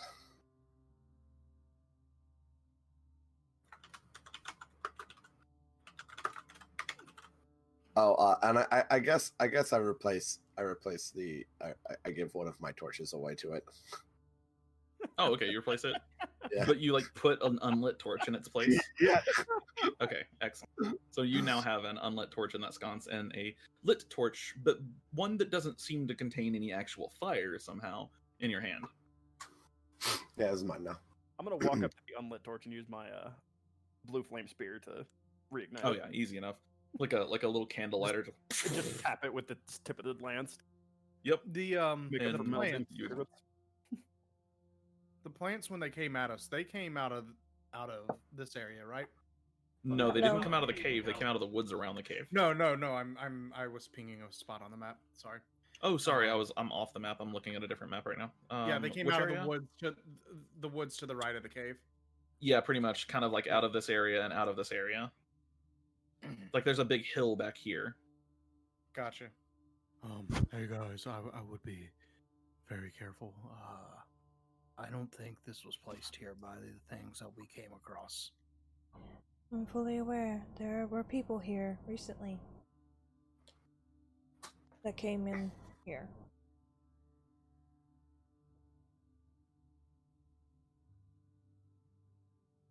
I mean, I So- figured plants underground, not really the thing. Oh, you never Yes, know. but those weren't any normal plants. True, but I'm no Did- gardener, but even I know that wasn't normal. it's either Looking around the space, there are a couple of crates and barrels of what look like maybe supplies or tools.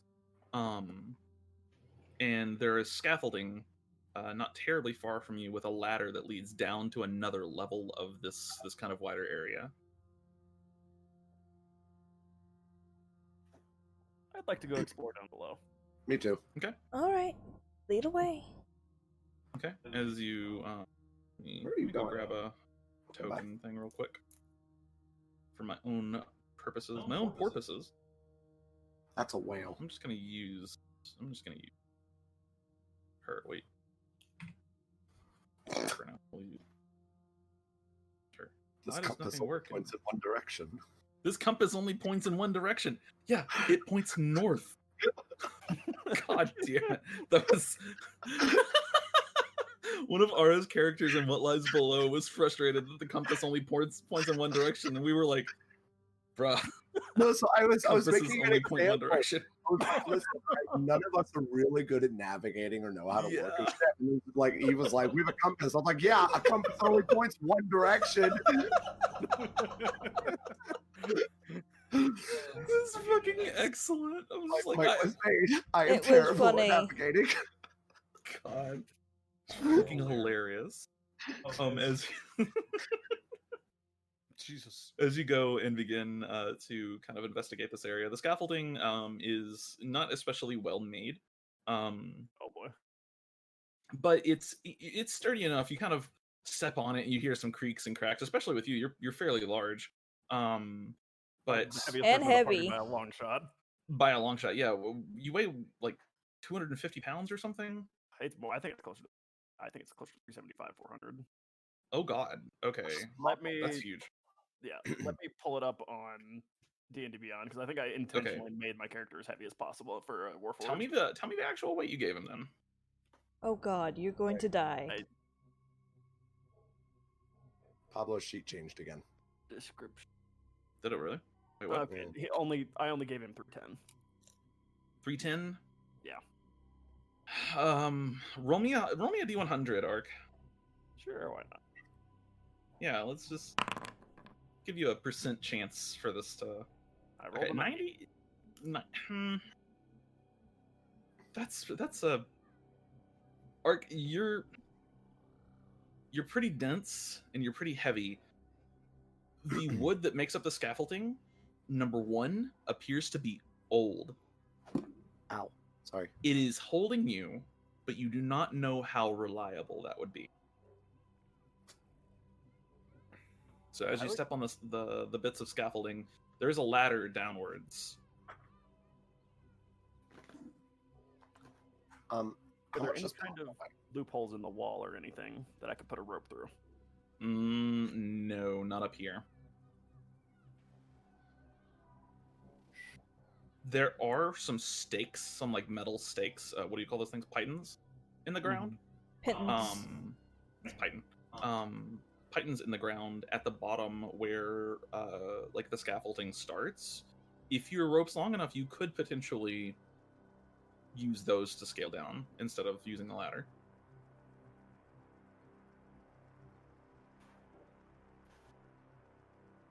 Well, I've got 50 feet of rope. Can I tie the rope to Pablo and use Pablo as an anchor? Pablo would need some strength checks to help you with that one. You could do it, but I also don't know how much Pablo weighs. Yeah, I guess that's the other part of this, is that does he weigh enough? he's not 310, that's for sure. He's probably pretty light, but he does have decent. Fuck it, no balls, no glory. Okay. Are you just gonna go down the ladder? Oh, you're gonna. Okay. No, Pablo's Can gonna we help. go down before him? I mean, there's Up a to reason I'm y'all. avoiding the ladder. Okay, so we'll say Arc. You hand Pablo the length of rope, which he like ties around his arms and holds tight. And as you begin, you slowly start to scale. Now it is about a 30-foot drop here. So well, looking at it, actually, it's about 20 feet really. So it's not terribly far, but it's far enough to, you jump 20 feet, you're gonna hurt when you hit the ground. Yeah. Wait, Yeah. I have an idea before you actually start doing this. Okay. Before you do this, how many people can this hit? Up 43. to 5. Okay. All right.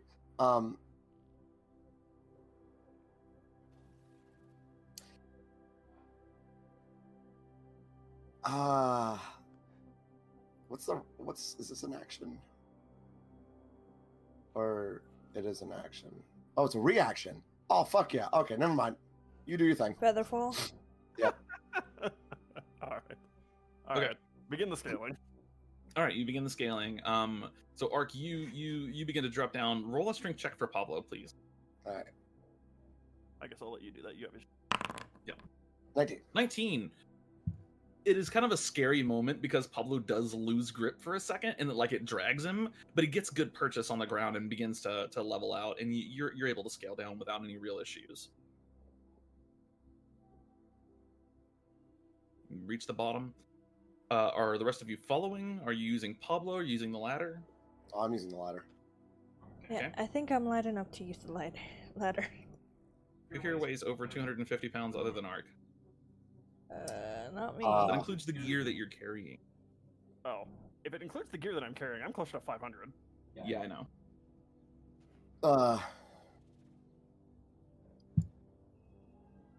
Wait. Oh, okay. 125. I think I was about. Mel, you're almost certainly. I am over 250 Okay. with the gear that I have. And Seeker? I'm gonna say I'm like 125. And then your gear? My gear is I'm at 204. Okay, so you, as Mel and Jed, you I you am step not. on this? You're not? I'm not. I am 125. That's my gear, and my character weighs about 100. Damn, you're tiny. I'm not actually wearing heavy armor. I'm wearing medium. Right, yeah, no, you just as a person. How tall is Mel? Not very tall. Mel, are you okay? Like 5'2" ish. Okay. That's not too bad. So you,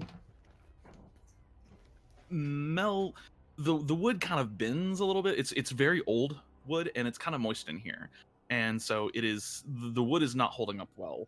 But you do manage to get down the ladder. Jed, as you stand on the scaffolding, you take a few steps in, and the wood creaks bad beneath your feet. Like it's gonna probably break if you are not careful. Do you continue, or are you gonna chance it? I can catch whoever. Oh. I can catch whoever falls. So I'm gonna, if hearing that. Oh, are you sure? Oh, absolutely. Okay. You'll be fine. Trust me. Okay. I just jumped in. Oh wait, hold on. Oh, you alright, asked I for guess that I one. cast Featherfall like very panically.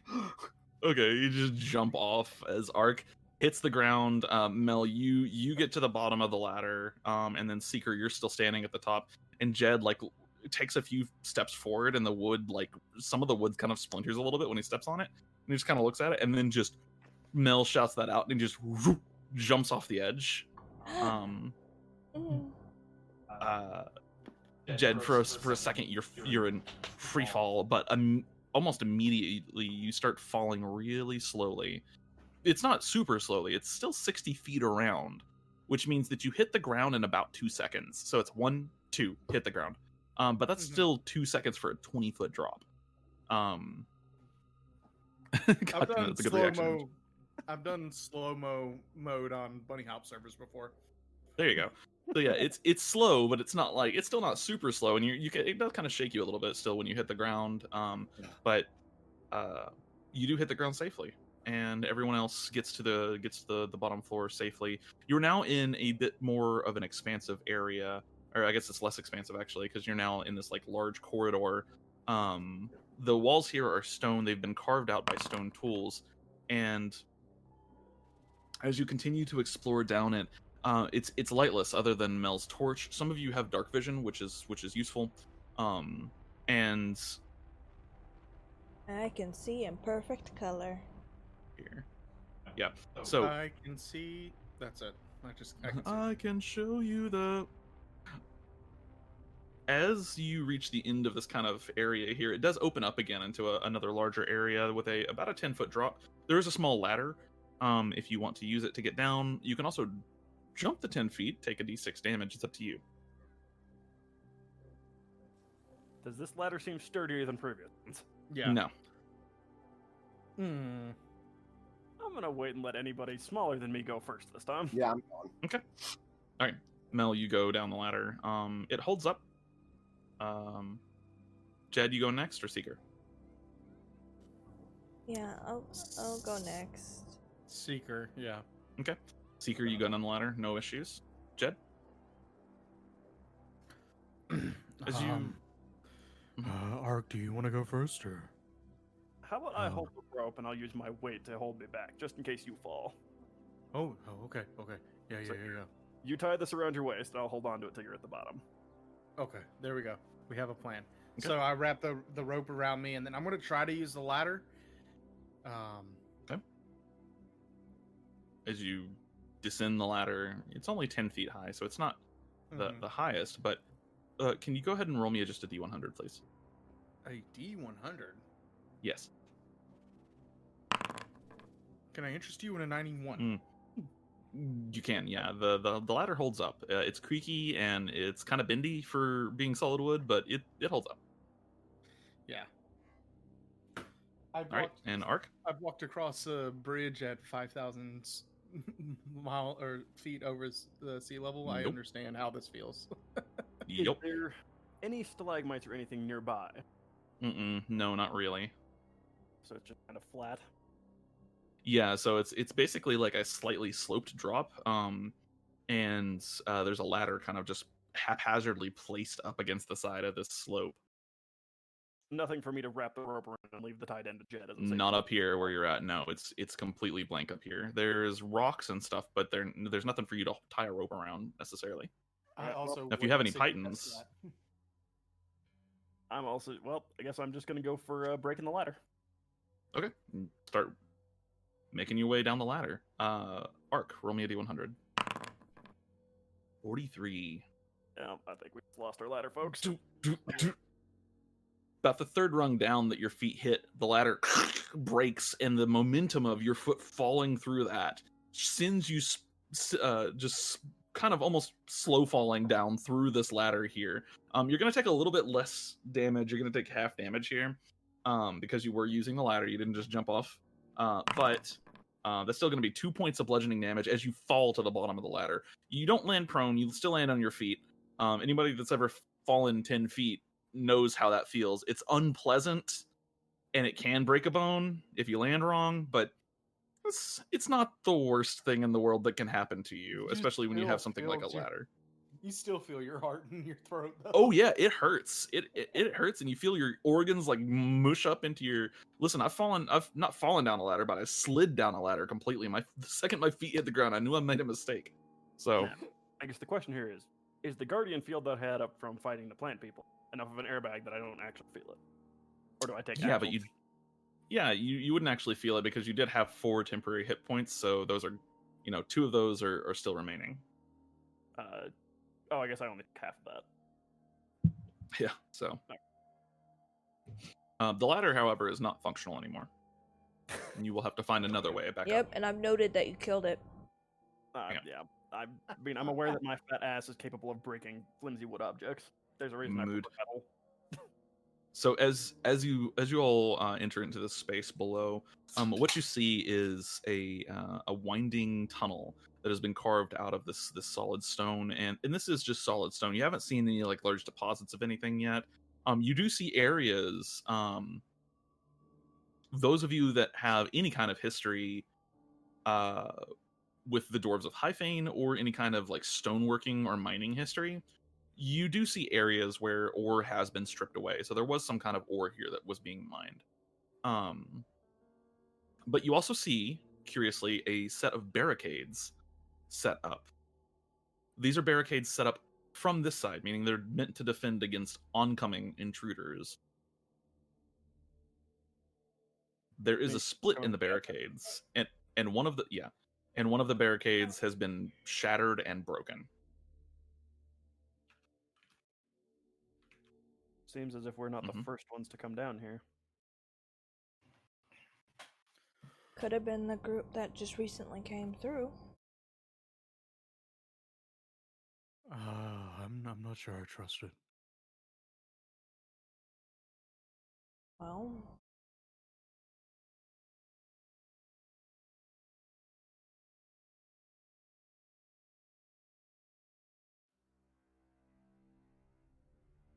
I was fucking muted, GG. Oh, GG. I saw it. I just assumed that you actually recognized you were muted. It's gonna be a Basilisk 2 Electric Boogaloo. Nah. Yeah, I think we should maybe get out of here. Well, we currently don't have an easy way back up. well, we can continue exploring. This is a recon, and if we are attacked by anything... Cat, I swear to God. I'll be... What's she doing? Hey, get back over here. The nutball's trying to get behind my fucking pillow. Yeah. She's being mischievous. Yeah, she is. I think at the very least we need to try to find a ladder. Or some Something wood to preferably more use. sturdy than the wood one. Or the remains of one. Have you never done a little bouldering before? You try bouldering with 8 strength and 430 pounds of weight.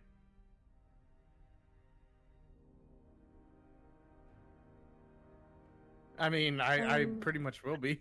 Should we see what attacked, or if there's any clues to what attacked? Yeah.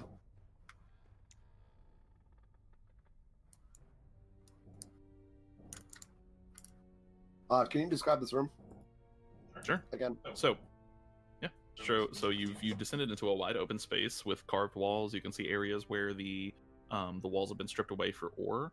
There is an exit to the room to the north, and there are 2 large wooden barricades with like spears and stuff that have been set up. And one of them has been shattered basically to bits, and the other one is still intact, but they both look very old. So the only way out of this large open area we're in is the way we came and through the barricade. And through the barricades, correct? Yeah. Okay.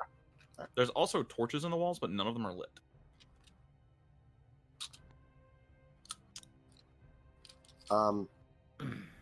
I would like to look around for any ore that was missed. Sure, make a perception check, Mel, and yeah, go ahead and just make a perception check for me. Can I tempt you into a longer look so I can use investigation?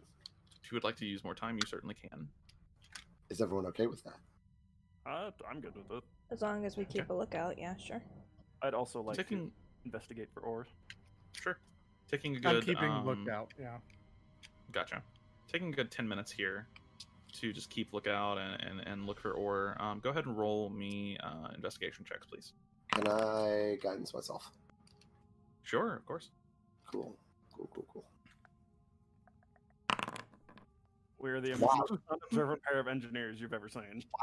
Mm-hmm. Yeah. Wow. As you're looking around, you're like, I wonder if I could build something to find me ore. Is someone's competent? So, It- Seeker, do you have dark vision? I have the magical dark vision from Okay. elemental. I mean, adept, whatever that is. Do I need to roll investigation as well? Sorry. You don't have to. If you want to, you can. Well, I would- if I'm keeping If you're keeping lookout- lookout, it would be a perception check.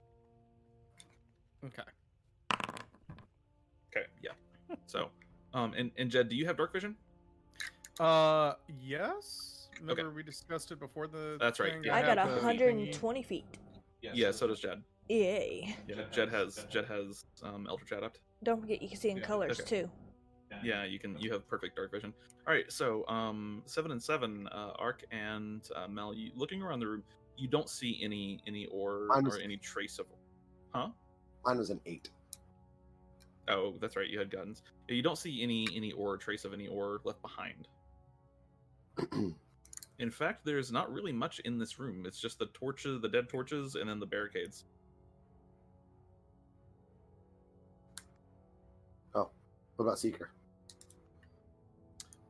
Seeker with a, what is that, a 15? 15. Okay. And So then 15, doesn't that add something as we're taking like 10 minutes to look?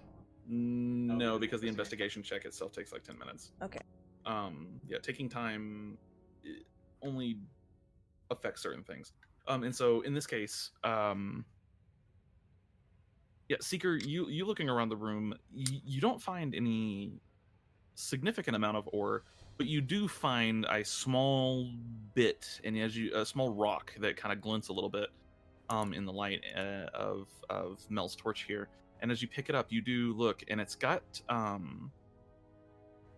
it's mostly a piece of rock, but it looks like it's covering something. And as you kind of take out like a dagger or something. I have prestidigitation. No, you can't prestidigitation away a solid rock. Okay. As you take a dagger and you start scraping away some of this rock a little bit with the back of your dagger, you do see that there is a blue crystal inside of this rock, and as it's exposed to the light, you watch it seems to start to glow slightly.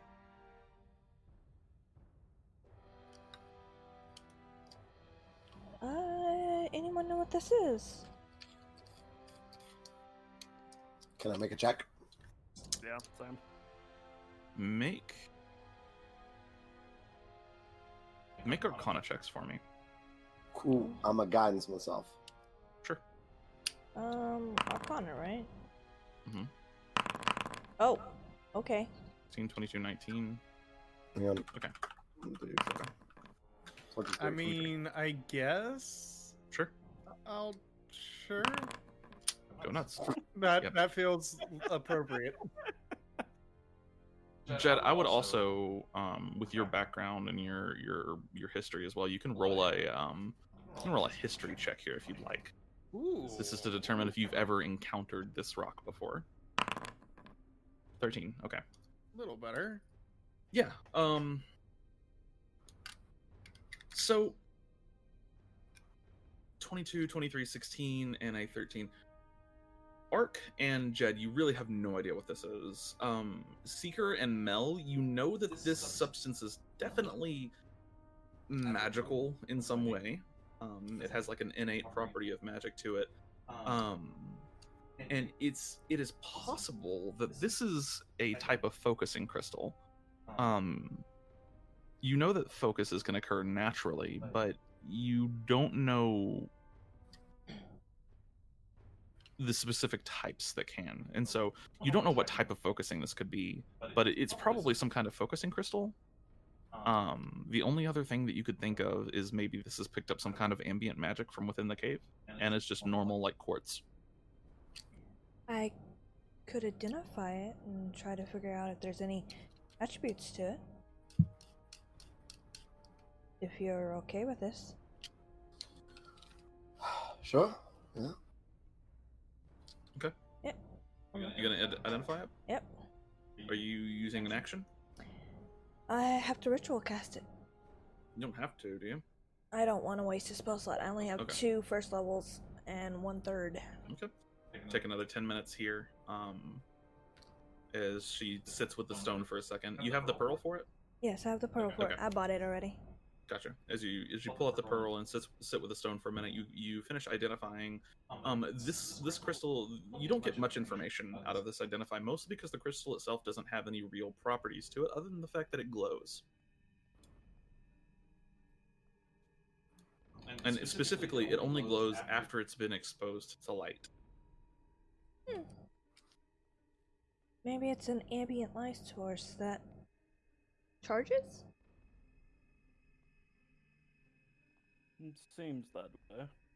It does give off just the tiniest bit of heat as well when it glows. It's not really enough for you to notice it on your skin temperature because you're warmer than the stone is, but it's warmer than the ambient air around you for sure. You know what? Actually, I'm not going to bring that up. Mm-hmm. Nah, not enough. Mm-hmm. I don't want to bring quantum mechanics into the nature of magic. Oh, please don't. Oh yeah, let's not. Something quantum tunneling.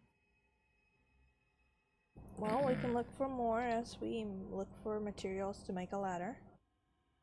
Okay. I think now that we've done looking for ore and found a glowing crystal that we don't know what it is, I think we can move on into the rest of the cave. Yeah. Eh.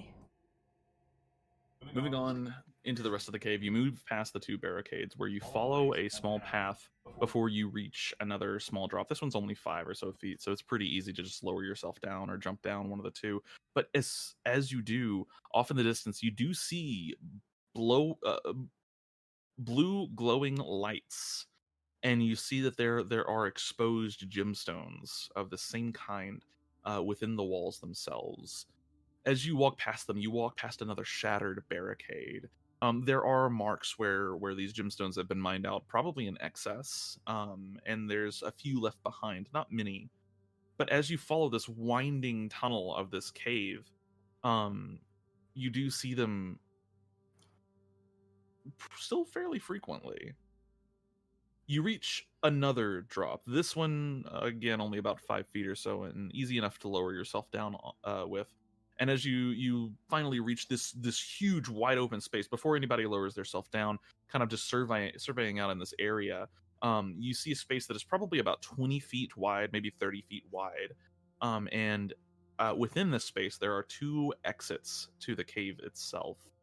Both of them just lead into more tunnels, but they are noticeably they're noticeable, purposefully created exits. Additionally, you do see crates of these gemstones laying about. They're not very large, but there are crates of these gemstones just left around, and they are glowing. Pablo, grab one of those. I'm gonna grab a crate. Yeah. Okay. I would like to ask more about the destroyed barricade that we walked past in the tunnel. Yeah. Same. So roll an investigation check. Both of you. Yeah, I would like to as well. Okay. Jesus fucking Christ. And you said there. How big is the end room again? About 20 or 30 feet wide ish. Okay. Can I guide So then? sure. You don't need to really. The barricade was destroyed by blunt force trauma. All of you gather this much just by inspecting it. You are not able to identify what would have destroyed this thing, but it looks as if it was destroyed in moments of duress. And in Arc, additionally, you do find at the tips of some of the spears there is a tar-like gooey substance that is basically solidified onto the wood here. Is it similar to what the plant creatures No. decayed in? No, this looks like tar. What they decayed into looked like oily ash. This is like a thick tar, like cement almost. Mm-hmm. Now, is the debris in the debris from the barricade? Is it lying in the direction we're coming from, or Yes. past the barricade from us? You're coming from, as if something stormed the barricade from the side with all the spears. Okay. Like, was it something trying to escape or something trying to get into? You wouldn't have enough information to know that. Okay. Like, it was something coming from the direction that you're going. Okay, so it was coming down For the sure. tunnel the same way we are that destroyed it. No, that was my question. It came from the opposite direction that you're coming. Oh, okay. You are currently walking in the direction that it came from.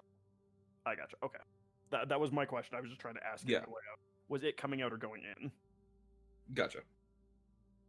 Should I come or should I go? You all reach this final area here. About a 5-foot drop to get down to the bottom of this. Well, Pablo's grabbing a crate, right? Yeah. Okay, so are you all going down into this area? I mean, Sure, I would. why not? Sure. Can't wait to get jumped by tar monsters. Oh, I checked the ceiling, by the way. Okay, great. So a black pudding falls on top of you. Now, Oh God. checking the ceiling, make a perception check real quick. All right, cool. You know what? Can I? You don't That's see fine. it. You don't see anything. Can I? Now that we're in here, do like a smell check? Sure, go ahead and make a perception check for me, and you would have advantage. Yeah. With guidance.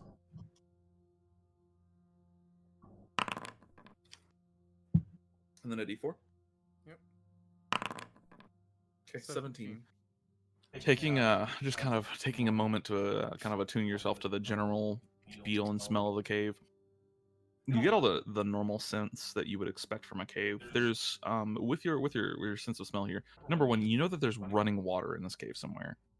You can smell that because of basically like stagnant water, which is pretty abundant in this cave, produces certain types of bacteria. They do give off a certain smell. Even humans can smell them.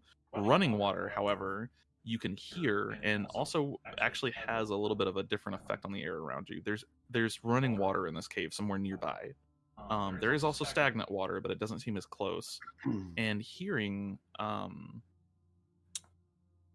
see here. Give me 1 second here.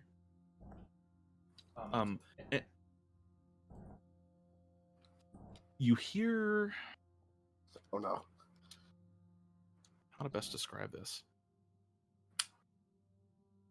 A slosh. You hear a clicking noise, almost like bats using echolocation, but it sounds slower than that. Excuse me. Oh, guys, I think we should get out of here. There's something in the dark with us. I don't like the sound of it. Your immediate surroundings, it's definitely not in the same room as you. You can tell that much. It's coming specifically from the northern exit to this room. Which is that the way we came in, or? No, you guys came in from the south. Sorry. Okay. And I gesture up that way. Yeah. There's something in here with us. I mean, should we not try and figure out what it is? Again, our job was to scout. Yes. We've scouted. We have found a cave with these minerals that we're going to take back to show that there was some type of intelligent force that was in here that seems to have been destroyed. But if we let them send people in here willy-nilly without knowing exactly what is making that clicking noise, kind of like the basilisk. I guess that is the question. Is it more Would I know if the basilisk makes like sounds like that? You would, and it does not. Also, I'll be right back. I'll let y'all talk for a second. Okay. Yeah. I don't think it's the basilisk. But anything, here's my thing. Anything that's willing to stay in the same vicinity as that thing, I am on guard about. Well, think about it, because the basilisk can't come down here. I'm not exactly sure about that. Oh god. I guess that's a question for. Okay. The I'm back. It could squeeze. It could squeeze. Yeah, it's about a 10-foot diameter. It could technically get into this cave. But it would be very uncomfortable. Oh, it would be squeezed tight in some places. Yeah, there were places where you had to duck your head. Yeah, so I really don't think the basilisk comes in here. Well, I'm thinking more if this material is very rare and our camp wants it, we send people down here, they're gonna get killed by whatever the fuck that is. Oh, I agree. I'm just saying that this is probably a hiding place of things that want to get away from the basilisk, which means they're things that can't really stand up to it. Look, you're obviously going to outvote me on this. My vote is to get out, but if you guys want to keep going, I guess we're going to keep going. I'd like to make sure that the threat isn't gonna kill people if we accidentally send people down here. Same. Let it just be known that I am against this, and start moving the direction. And be aware. Okay. So there's two exits to this room. There is a western exit and there is a northern exit. Which are you taking? The weird clicking sound that you hear, Jeb, it's still going. It's still there. It hasn't stopped. It's coming from the north. Yeah, they want to go. They want to go check out the clicking noise. So we're going north, Okay. I guess. I technically want to explore both areas, but I'm also, a curious individual.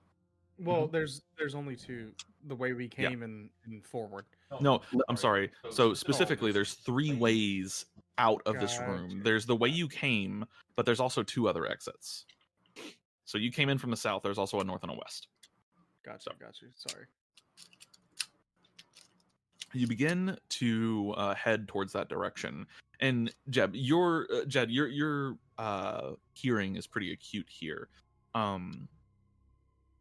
You recognize pretty quickly that whatever it is moving towards you, and it's moving towards you quickly.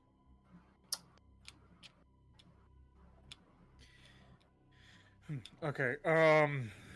At the rate that it's going and how loud it's getting, it's probably 100 feet from you right now. And as you look into the darkness, there's a turn that prevents you from seeing what it is.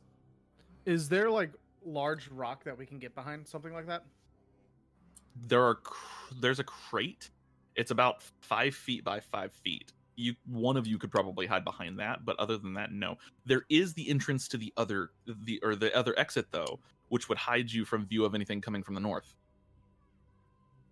Yeah, I say, guys, we should probably go back through the other entrance. Just let whatever's coming pass us by. Okay. Sure. Are you all gonna try to hide within that cave entrance Or exit rather? Yes. However, I'm going to give Seeker a mirror to peek around the corner with. Okay. Give me a second here. I'm going to make special note to plant my shield in the ground when we Oh, to hide behind in the entrance to the other cave. yeah. And since this torch doesn't give off light, or it doesn't give off heat, can I put it in my backpack? You can, yeah. Nice, cool. That doesn't The snuff it out, flame, right? you test it for a minute to see if it would snuff it out. Doesn't. The flame lasts until dispelled. Cool. Yeah, so I'm just gonna stick that in my backpack. Okay. I'm just adding you all to the map real quick before I move you over.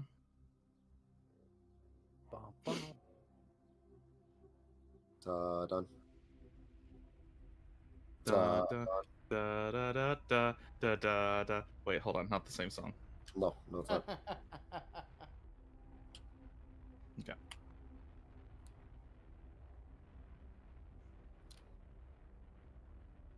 Oh well. Whoa, that's so pretty. Right.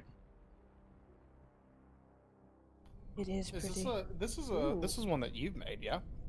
No, this one's not one that I've made, actually. This is Oh, really? this battle map specifically, I can tell you just a second. Oh, it's got sounds is- too. Shit. Does it have sounds? Yeah, Yeah, it's got like little dripping crystals. noises and stuff. Oh, that's part of the song that we're listening to right now. No, No, I hear it. It sounds like this is the twinkling map. crystals. This is not the sound. Okay, hold on. Yeah, it No, does. those- If you go to your volume controls, you can turn the playlist down and then just hear the ambient and the All right. interface. Shh, shh, shh. Oh, it does. Yeah. Yeah. Whoa. That's That's fucking cool. rad. I'd never noticed that. Had to turn it down a little. It's still fairly loud in my ears. It's really quiet for me for some reason. All right. very So quiet. as you all kind of quickly hide in this cave entrance, which I'm going to move Pablo to show you. The cave entrance itself is like the exits to this place are, these are 5 foot or 10 foot wide tunnels at max. And so there's not a lot of room to move around here. But as you kind of all file in, you're all single file in this tunnel right now. So I'm just going to move you all right here. What is the order that you are sitting in? Who entered the I would tunnel have- first? I would say- imagine Arcelion was, probably leading the way. You mean last in, like first one Well- out, kind of thing? I gave Seeker a mirror so that she could look around the corner, so that we can actually see what it is and have a report for it. Yeah. So she Okay, needs to be so- locked in. She would be the last in. So Seeker's at the front. Pablo would be next to her. Okay. God, that is I loud. would be middle of whatever group. Yeah. Yeah. And I'd say I would need to Okay. be like as close to Pablo as I possibly can be. So for my purposes here, let's go ahead and get you all to roll initiative. Oh no. Are you shy? Oh,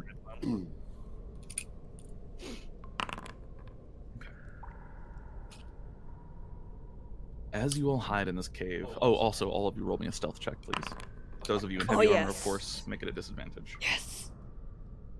Nice, 25. well, Can I guidance myself for this stealth check? Yes. Cool.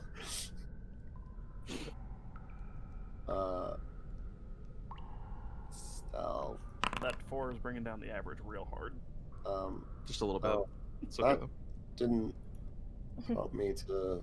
Okay. Well, Just roll a that's d4. Fuck. So, a 14. Fucking... Luckily, Jed and Seeker are, like, disappearing from the world right now, so... That's my Yeah, they're expertise finally disappearing, kicking and I'm in. Like a beacon of, I am the beacon of light. Exactly. All right, average for the group here is a 16, so not too bad. As you will hide within this kind of cave, all trying to be quiet. Mel, you stuff the torch in your backpack. All of you, really quiet. And you see pouring out of the cave are these large insectoid-like creatures. They walk on 4 legs, not 6, however, and they have big, long, serrated beaks at the front of their weird abdomen. They're covered in a strange fur, like a big furry caterpillar, except they're all just one oval with all of these features attached to it, more or less.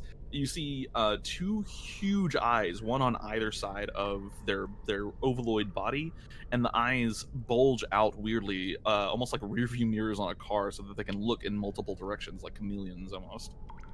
As they pour out, they make this loud clicking sound with their legs, and they enter into the area and stop, and you hear a "Hatter!" and you see floating in the air not far behind them is a creature. It's an orb shape. It's about 5 feet in total circumference, or better way to describe it. It's about, we'll call it a 2 feet radius. So it's fairly large, and you see it has multiple tentacle-like appendages. At each of those is this slightly glowing eye. You see a huge eye in the center of its face and a wide open mouth. As it floats above these creatures, it speaks, and you see its eyes looking in all sorts of different directions. Question: is that abyssal or deep speech? It is deep speech. I speak deep speech. You speak deep speech? Yep. It says, I heard something in here. It must be here. Look for it. The creatures skitter and you see them start almost like sniffing, like weirdly like giant insectoid like dogs. Oh no. Seeker, what are you doing? You're in the front, nobody else can see this. And who else, does anyone else here speak deep speech? Because you can all hear it. Negative. I communicate telepathically with Seeker. Okay. Ishtar things. Yeah, Ishtar things. Ishtar? I almost immediately spawn big orb thing, floaty thing, insect like dogs, and they're looking for us or something because he heard us. Oh. I will go ahead and reveal them. Tell Beholder. tell the other I got Jeb. You get Arc. Wait, are you in Ishtar too? Yes. It's Kalashtar. Kalashtar. Kalashtar. Why do I keep saying Ishtar? I don't know. Ishtar is the name of one of the NPCs, so maybe that tripped you up. But Maybe. Okay, that's probably it. All right. yeah, Kalashtar. Kalashtar. I just think of the heavy assault cruiser. Yeah, I think of like I think of old Egyptian symbology. Anyways, so you're using telepathic communication to communicate what's happening to everyone? Yeah. Are you guys responding to this? They haven't sensed you yet, but they're now like sniffing around the room, and the weird floating orb creature is just floating there, like watching the dog things. Okay, given my background, would I know what this is?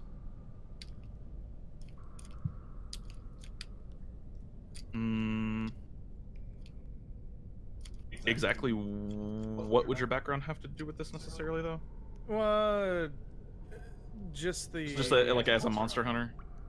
Well, monster hunter, and also Okay. the area that I grew up in, and it's Gotcha. You know what I'm saying? Yeah. Yeah. I would say the area that you grew up in doesn't really factor in, but your job as like a monster hunter kind of does here. You can roll for me if you'd like. Go ahead and roll religion with advantage. Religion with advantage. Yeah. Oh.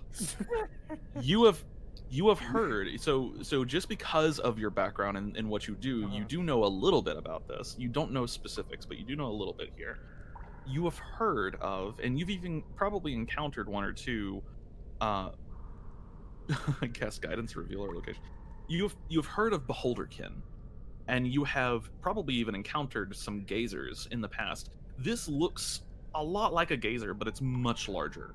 Gazers are tiny. They're, you could hold them like a basketball. This thing is huge. It's 4 feet wide. So this is some kind of Beholderkin. You know that much. The things on the ground, you have no fucking idea what those are. Gotcha. You do know, as a note, because of your time spent as a monster hunter, you do know that these are creatures from almost certainly from the abyss. Yeah, and I imagine I would know they're like don't fuck with things. Generally speaking, these are like big like gazers aren't super scary by themselves, but they usually accompany scarier shit. Yeah. I don't know which one I'm linked with, but I portray No. Listen, that's bigger than anyone I've seen before, and where they are, there's even bigger, badder things out there.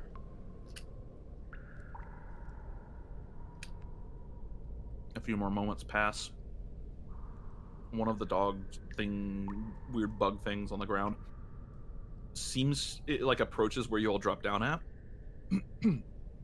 and it gets down low to the ground, and then it starts looking around frantically. It's picked up a scent. Yo, hold on. I just got a fucking gigantic brain thing. Hang on. Hold on. I need to see, where is this at? Where is this at? So it's an artifice, so I can do that neat thing, right? with Oh, Pablo. no. Oh, hey, I have Eldritch Adept apparently. Oh, okay. Yeah, the majority of us picked it, so. Oh, all right. Well, Okay. Back to your train of thought. anyway, yeah. Sorry. Oh fuck, where is it? Is it Your here? train probably left the station by now. It's fucking gone. I'm trying to Okay, what are find you doing? is this? That's not it. Mask I the know- scent. Yeah, that's what I'm trying to figure out. I'm trying to find the wording for it. Oh, Pablo's smelly good thing? Yeah, I can choose what I want it to Cool. smell like. Magical tinkering. Is it called magical? Where is that at? Yes. That's- Let's see here. Not on my. Yeah, it is. It's in your actions. Active abilities. Oh, hey, look at that. All right. Let's see.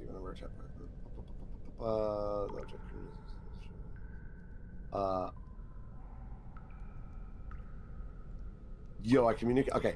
I communicate telepathically with fuck,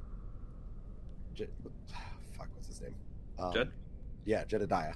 And I'm gonna change it to Jeb because to make it easier. all right. So telepathically, I say, let me know when this smells similar to everything that's around us, and I to use this ability must use these. Okay. Okay, I know what you're doing. Yeah, I'm gonna make the 10 feet around Pablo smell like The rest of the cavern. yeah, the rest of the cavern, masking our side. Gotcha. So, as they sniff, oh man. Well, it's really clever, but the thing is, they have eyeballs. Yeah, but if he can't see us because he needs to come around the corner, and he's following his nose. Well, he can kind of see you is the thing. Like you're all hiding. So you're all hiding just at the entrance of this little cave here. You're all in single file at the entrance. Like Seeker is right here. Seeker is technically speaking in this very square right here. And so you're hiding, but if they so much as look in your direction, they could see you from here.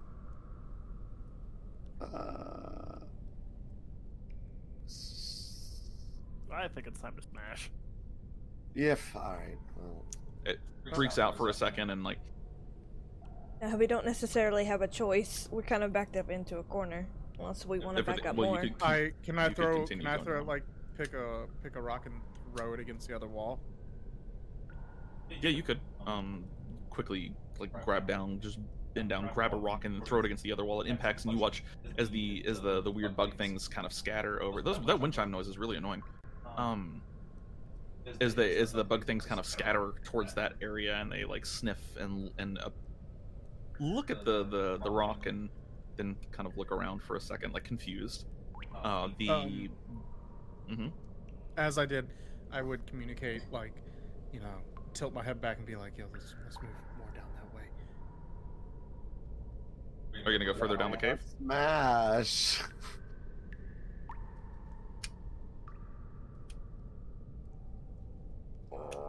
I mean, you're more than welcome. Like, it's your character. Like, Dude, fuck it, we're smashing. Oh, all right. Yeah, Smashing, or are you going further down the cave? we're smashing. Let's go. Oh god. We're going to die. Made up their mind. We're staying. Okay. Are you all pouring out into the cave or into this area? Seeker isn't. Hell no. Or are you gonna try to? I mean, you're at the front. Nobody can bypass you right now. can I shoot by her head and get a surprise round with a crossbow? Can I would say yeah. They don't know you're here right now. You're not gonna get surprised, but I'll give you advantage because you're hidden. Because I mean, if I can get past them, I'll go past them. Because I'm not a frontliner, Okay. and I'm squishy. You could like smush up against the wall and let Yep. them pass you. Yep, I would do that. Okay. So All right then. I guess I'm going to hold an action for when he fires that crossbow bolt to file out into the room. Okay. I kind of create like a shield wall in front of the cave entrance. Gotcha. go ahead and roll some initiative here. Oof, they all rolled really low. I'm still below them. Speaking of. You are. As this happens, Jed, you reach up the crossbow, lay it kind of on Seeker's shoulder for a second, like your arm is on her shoulder, and Seeker, you just stand stock still. Jed, what's your target? The spectator, the abyssal spectator. Okay. As you fire the bolt at the beholderkin, go ahead and roll me an attack roll with advantage. Oh. Yo! Let's see what Jeez. happens here. Fucking 11 points of damage right off the bat from an attack outside of combat. Wait, Fuck that didn't yeah, roll dude. his any modifiers. It did. 2d6 plus 3. Yeah. What? Oh. Hey, I'm dumb. All the other modifiers I get are from like dueling and stuff like that. Yeah, No, which doesn't apply to range. Yeah, I clicked the number. Oh, like, you were looking at the dice? Yeah, I was looking at the dice. I was like, Yeah. That's fine. So 11 points of damage from a single bolt just whips out through the air, and it lands right in the side of the beholderkin. It which Seeker, you understand as get them. And all of Seeker the- shouts out, "Fuck you, you fucking bitch!" One of the eye stalks just shoots in your direction, like almost mechanically for a moment, and is now looking at all of you. As the weird insect things all kind of lock onto your location. Seeker, it's now your turn. Are we gonna have music? The music's going. It is going, yeah. It is? You want me to restart it? Yes, I'll restart. please. All I hear is dripping music. Go into your volumes and turn down ambient. I did. It's still there. Then turn it off. I can't. I turned it off. It's still dripping. Oh, damn Hold it. on. I'm so upset. I wanted that other song. It'll come back around. Just a minute here. Okay, I can hear it a little bit. Okay, that's good. Hold on. I just can't figure out why the dripping is not stopping. How do you hear the dripping over this music? I don't know. I have it a little bit below half, and then I have I don't know. ambient down all the way to 0. I think that's got to be some kind of browser glitch or something. Anyway, Seeker, it's your turn. What are you doing? Okay, turn up the music. I am going to bestow, who's first? Jeb with, Beast, which is the same as long as there's an ally within 5 feet of your enemy, you can have advantage on attacks. So Jed, you now have pack tactics for the next minute. Woo! All right, and then that's your action. Seeker, what else are you doing? I'd like to squeeze past everybody if possible. Okay. Oh, you're trying to reach the back? Yep. Okay, gotcha. As you kind of like go back, I'm gonna say you could get back like 10 feet before it becomes like a chore for everybody to move around, and really past that, you're not gonna get Okay, any further. that's fine. So you're like 10 feet back in the cave. And then Pablo would actually be in front at this point. So it is now one of the small spawn's turns, and it is going to rush to the entrance of the cave. We're using a little bit of theater of mind here combined with the map because, you know, stuff. But Pablo is actually at the front, and it skitters, and it uses this long beak, this like long serrated beak thing that it has, latches onto Pablo and just bites down. It is going to go ahead and try to make an attack against Pablo here. Well, let's see here. Okay. That is a 13. Pablo's AC is like 15 or something. Yeah, it's 15. As it tries to bite down, it's unable to actually harm Pablo. Jed, you are right behind Pablo right now. Okay. But even if I was to get past him, there's the skittery thing, right? Yes, yeah. But once you get outside, it's standing just outside the cave entrance. You actually technically would have a little bit of room to move around it if you needed to. No, I'm just gonna continue taking pot shots at the beholderkin. Okay, yeah, go ahead. Yeah, an 8 as you go to fire this time, it seems to be ready for you, and it goes from levitating in the air to dropping down to just a few inches above the ground, and the shot just misses. Gotcha. Okay. All right, into your turn, Mel. Mel, you are towards the back. You're behind Jed. Oh, I was asking if I could hold a move action for when the bolt is fired to squeeze out past. Okay, gotcha. So you would be like, we'll put you right here on the map. Okay. You just like duck out of the cave real quick. All right. Yeah, I'm gonna go.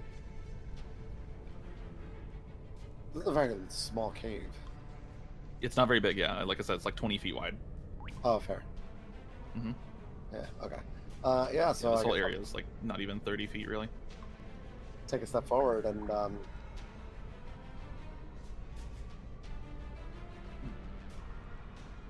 you know what? I'm gonna booming blade this spectator.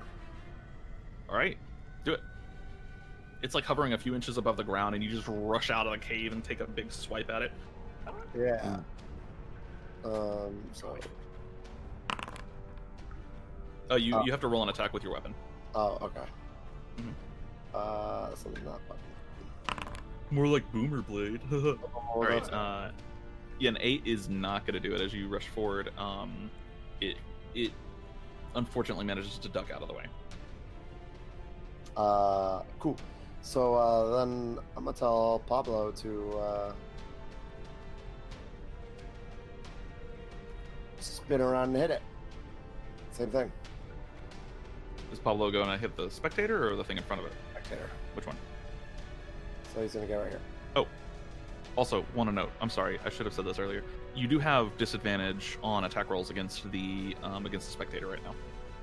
Oh wait, we do? As you rush forward, the second you get close to this little bug thing, you feel really sick to your stomach. You're super nauseous all of a sudden.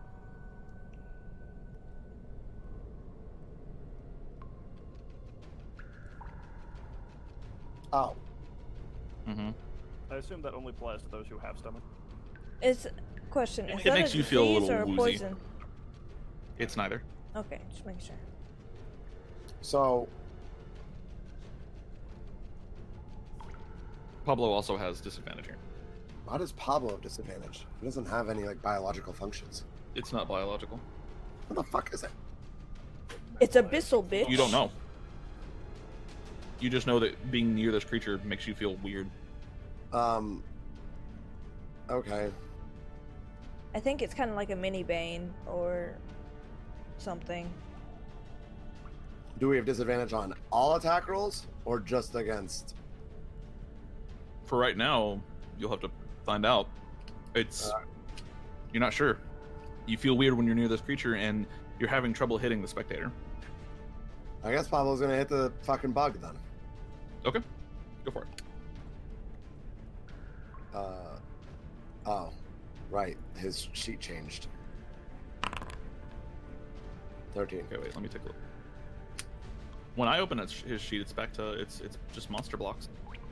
Yeah, that's what it wasn't. It wasn't doing that for me earlier. It was like kind of an actual sheet-ish. I don't know. Do you want it to be an actual sheet? Well, it had a. I'll take a screenshot. Okay. It was like white, and I could see like choices of actions and stuff. This is what it looks like now. Right. Yeah, that's the default for Pablo. I don't know why it would have been white, but I can put it back to the normal sheet if you want me to. No, this is fine. Okay. All right. So Force Empowered Rend, a 13 towards the little bug thing. 13 hits, and that's 5 points of damage as he stabs into it. Yeah, the creature takes some damage, but seems somewhat hardy. End of your turn? Yep. All right. It is now the spawn's turn. This one's going to rush up and attack Areno Pablarino. Alright, cool. As a note, when it gets close to you, that feeling gets even worse. It's gonna make a bite attack against Pablo. It's not. And then this one is also going to rush down. This one's gonna attack you, Mel. Pablo's gonna use protection. It doesn't even matter. Okay. Alright. It doesn't even matter. All right. It's now the Beholderkin's turn, and it barks out a few orders in deep speech, which secret amounts to basically get them away from me. And You're muted, love. And then it's going Seeker to go barks ahead out. and He's trying to get away. It's going to use an irate, as it's going to select a target. See, it's either going to target Pablo or Mel here. Okay, it's going to go for Mel. And then Mel, I need you to make me. Holy balls! All right, make a con save, please. Oh, okay.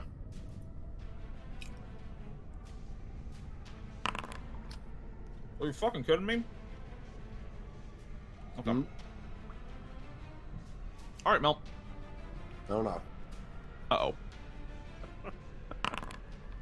You're gonna take 17 points of damage as one of the eye rays looks at you, glows like this with this weird bluish green energy for a second, and then just shoots out a little beam. It strikes you right in your chest, and for a second you think it didn't do anything, except you can't breathe. Wow. You're really struggling to breathe right now, and it just wins you completely. 17 points of damage to you as you experience the symptoms of organ failure. Ow. Mm-hmm. One of your lungs basically just collapsed. Oh. Question: is that a poison or something? It is not. Okay. All right. It doesn't have any lingering effects. It goes away after a turn, but it's like a moment of like your body fails for a second. All right. And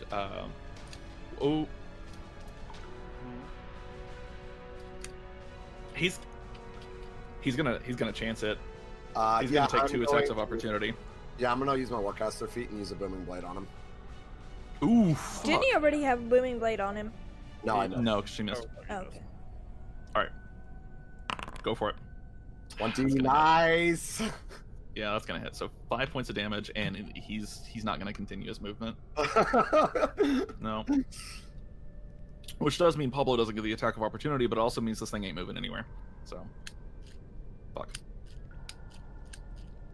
Okay, Arc. I'm gonna go ahead and apologize to Pablo for this and preemptively. Okay. All right, so I'm gonna come thundering out of the cave. And mark myself right here. Okay. And I'm gonna drop me a thunder wave. And I'm gonna aim it so that it just barely misses Mel. It's a 15-foot cube, right? Yes. Okay. It will still hit Pablo, but it's gonna hit everything It'll else. hit everything but Mel. It might not hit the spectator if you don't want to hit her. Doesn't it? It's 15 feet, right? Yeah. How do I? So let me. I want to delete. So that. you add 2.5 feet to it, so it would be 17.5 by 17.5. I can't fucking see the other end here because the combat tracker's in my way.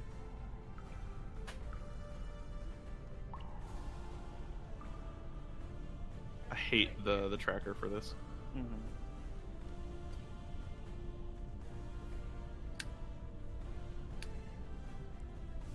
What's the second number on there? I can't see it. The tracker's in my way. On which one? 15 by 15. Oh, you can't see what I'm placing. Okay. Anyways, so it would be something like that. So you could, what you can do is you can skip this enemy right here, this little dude, and you can hit everything in this area right here. Yeah. Or, let's see, yeah, it would because it would take almost all your movement just to get right here because you were so far down the tunnel. Yeah. Because each of you takes up a 5-foot space, so and you were last, so you're like right here, and yeah, you could get to right here and then hit all of them, including Pablo, if you want. I guess. What's? Okay. I gotta weigh the collateral damage here. Thunderwave's like 2d6 or something. Don't worry about it. Just hit Pablo. I wasn't worried about Pablo. Oh, okay. Please don't hit worried me. about myself. Okay. Oh, no, I'm not worried about Pablo. It's you. I'm worried about. All right, roll your Thunderwave. All right, so I'll do that. And I'll hit everything but the one that Pablo Comes out, slams the lance into the ground, and just fucking lightning cracks. All right, DC 13. Roll that for Pablo. The wall too. Yeah. Con? No. I'd argue that would be extra damage if it slammed against the wall. Oh, wait. No. Add 4 to Can't that. do that. So 10. Okay, that's still a failure. So, 2 of them actually succeed on their save, including the spectator. This bottom one here does not, and so it is all the way. We'll say for my sake, for my sanity here, it's all the way like up against the wall right here. These 2 take half damage though, which would still be 5, and it takes full damage, which is 11. I assume I would have also launched Pablo through the abyssal. You do, yeah. I'll say Pablo is like all the way over here. Does it knock them prone? I can't remember. Nope, just push 10 feet away. So, and this poor dude takes 11 points of damage, and he's real hurt. This guy. Wait, no, hold on. He's already taken his damage. All right, and so yeah, there you go. As you just run out, slam the lance into the ground, and then this thunder crack echoes out. You watch them all just fly backwards. Is that the end of your turn? Yes. Okay. End of your turn, Arcelion. Seeker's turn. Yeah. How far back am I? You are, I'm gonna say 20 feet back. Okay, so where's Jeb exactly? Jed is like 5 feet from the entrance of the cave right now. He's pretty much where you're standing right now, actually. I wouldn't be able to see unless if I got out, right? No, you can see out into it. Okay. It's just a straight tunnel at the moment. It turns later on, but it's a straight tunnel for right now. Alright, I'm gonna get up behind Jeb. Can I see Mel? Yeah. Also, his name has a D at the end, not a B. It's Jed. Jed. I'm sorry. It's okay. I'm on a healing Jeb word. is the more common one. Jed is the more specialized. Jeb is the Kerbal Crash Test dummy. 6 points of healing. Okay. To Mel. me? Yep. And then I'm Okay. gonna Essence Bolt the Spectator, or I'm not. Yep. Disadvantage, and that's a 7. Misses. Just goes wide. Into your turn. Yep. All right. So now this spawn's turn, and it is going to. It's actually going to crawl into the cave, and it's going to attack you, Jed. As a note, that sick feeling comes over to you as it gets close. I would like to take an attack of opportunity. Sure thing. And I guess You don't have advantage right now because No, I Jed know. has that right now. Yep. Yep. would I So have had 12. I was on the other side from it. No, you have to. Well, I would have to be. it's right here. No. Yep. So it doesn't matter anyways. Actually, 12 is still a hit. These things have 11 AC. Oh, okay. Well, if it hit, then he can't move out of the range. That's true. Yeah. So it starts to skitter away. You just spear it with your lance. As a note, it doesn't matter anyways because as you turn around, try to catch it, you spear it with the lance, and it doesn't even get a couple inches. You now have like bug on the end of your lance. You have to like wipe it off on the ground.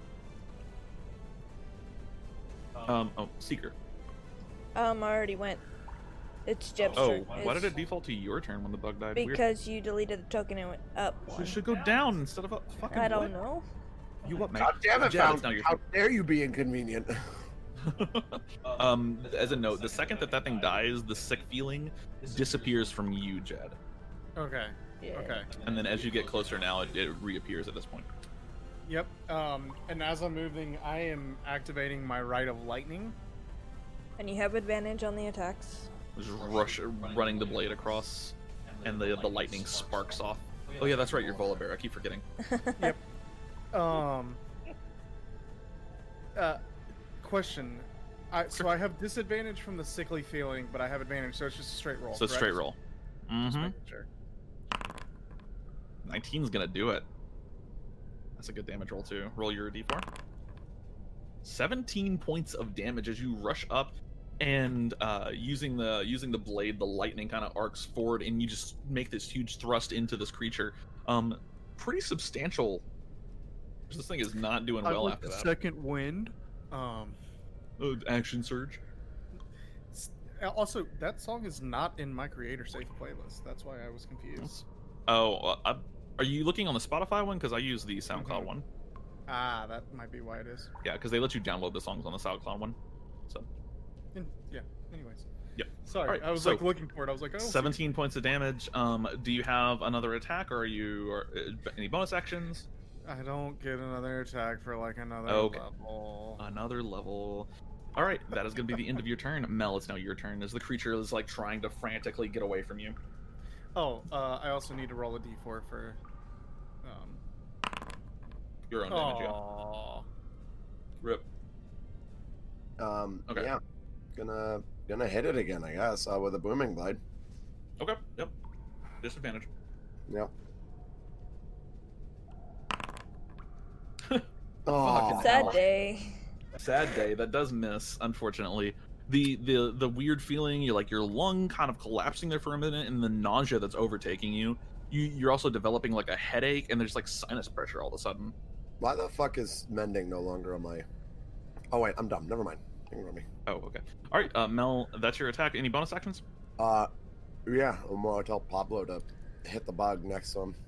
So he like recovers from being thrown against the wall. Fucking turns around and just says Autobots. Poor disadvantage. Poor bot. Yeah. Yeah. So he's gonna attack. Does he have disadvantage on the attack against? Against the spectators, but not against the bug. No. Oh. Well, shit. I would have hit the bug then. Oh. You're gonna hit the bug. Okay, 8 minutes of damage. He just turns around, goes to hit the spectator, and then spins around like at the waist completely, and the momentum from the spin just spears the bug. The bug is dead. The bug is very dead. I may have broken Pablo's logic sense. Just for a moment, he's like confused for a second, and then just turns around, spears the bug, and is now unconfused. Like, oh yeah, I do kill things. It's true. All right. And then he's gonna move right here. Wait, Okay. nope. Come on, no. That's the ruler tool. There you go. There we go. Yep, got it. All right. It is little bug number 14's turn, and little bug number 14 is in He's gonna bite Pablo. Okay. No, he's not. No, he's not. It is the spectator's turn. Spectator has 3 important targets to pick from here, and is in trouble if he doesn't. Man. Beat squad assemble. Oh shit! Hey, Mel, you used Booming Blade on your last attack, right? Yes, it's worn off now. Okay. So.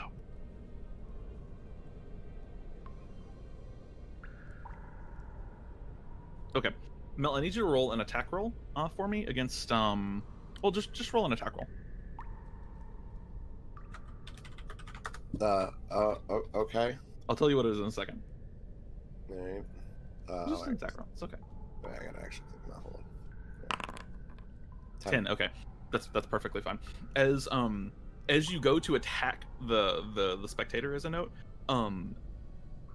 your spell misses, and then you feel your blade being drawn towards Jed. You fortunately are able to pull it out of the way.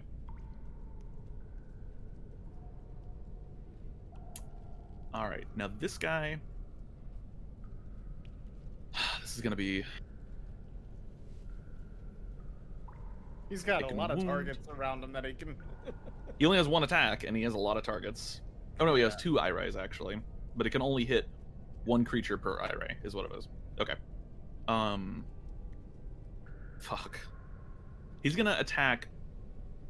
No, Jed, you just did like fucking half his HP. He's gonna attack you. Make a con save for me, and then he's also gonna attack Pablo. Pablo needs to make a wisdom save for me. Is this a charm? It is a fear. Oh. Okay.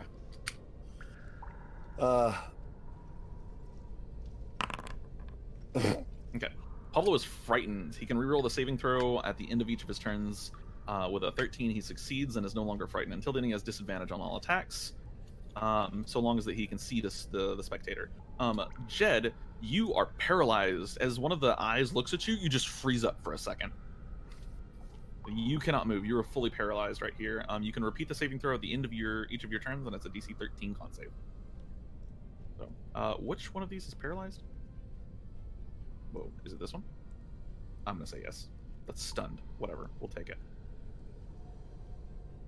Oh, it's this one. There is one for paralyzed. Nice. All right, and that is going to be the end. Well, he's going to float up to 5 feet. He wants to leave. He wants to move, but he can't.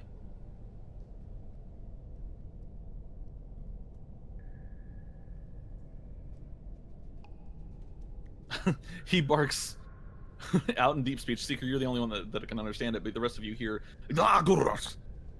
Seeker, you hear him say, "Protect me, you idiot," and then I think you're gonna need more than that protection. I say in deep speech. you'll hear Seeker say, it's just like fucking infernal demonic voice comes out of her. He's gonna try to leave. So Pablo and Mel would get an attack of opportunity at disadvantage if you want to. Yeah. Okay. If I want to. Pablo's already got disadvantage. That's true. He does. He's frightened. That's an 8. Mel's gonna roll. 12. Does that hit? No. Oh. I'm annoyed at that one. All right. So he My is second gonna crit that's missed because of disadvantage. I know. 5, 10, 15, 20. He does not have a ton of movement, unfortunately, and he can't dash as a bonus action. So he is 10 feet down this cave right now. Arc. I can still see him, correct? You can, yeah. It's a straight shot for about probably 50 feet.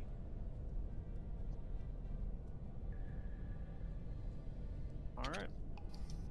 I've got a spell slot left. I was going to turn Pablo to parts and butcher both of them, but... That fear icon makes me smile. It's pretty good.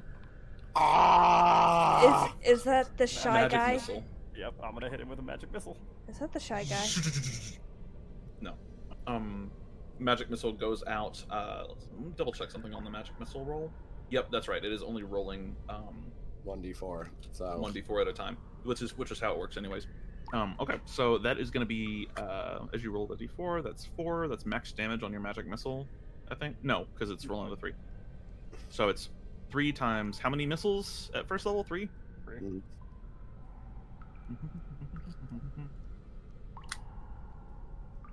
You can direct them to hit one shuffle creatures. that'd Oh, be 3 12. glowing darts. It says it in the first sentence. Holy shit. Okay, there we go. So 3 darts rush off. That is a total of 13 points of damage. I just And got down his freaking tunnel. oh, I'm sorry. No. We're all wrong. Is Yeah, or no, Ara, you're correct. It's 12 points of damage. Either way, he's dead. As the sorry. I just sniped a tunnel. Yeah, just hold out a hand and the 3 bolts arc off the hand, and very Mandalorian with the little what are those called? The whistling birds. Pretty much exactly magic missile. That's a magic missile spell in Mandalorian format. And he falls immediately to the ground just with a wet thud. Seeker? I'm also going to move there. Question: The other side of the bug. Yes. With him dying, do I suddenly get control of my body back? I don't think so. I'm gonna rule yes here for now. I'll look up what the actual answer is that later. I don't- Okay. Yeah, that's Yeah. fine. I just wasn't sure. All right. Does it still look aggressive? Yeah, it's freaking out. It's biting at the air, trying to hit like Pablo right now. I'm gonna try something weird. I'm gonna command it to halt and sit. And So you can only deep give one speech. command at a time.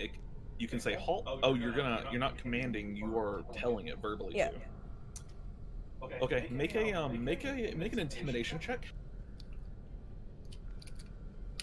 Can I arguably assist on that? No. I would say no. The only reason it's even working at all is because she can speak deep speech. So, yeah, it's going with the commands from its former master, from its late master. So do you have a bonus action?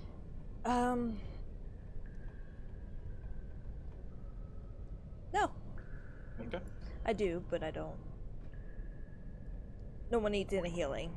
So Okay. maybe Okay. Mel. I got a bonus action. It's called Big Ol' Fuck Off Hit. Ooh, with 13. advantage.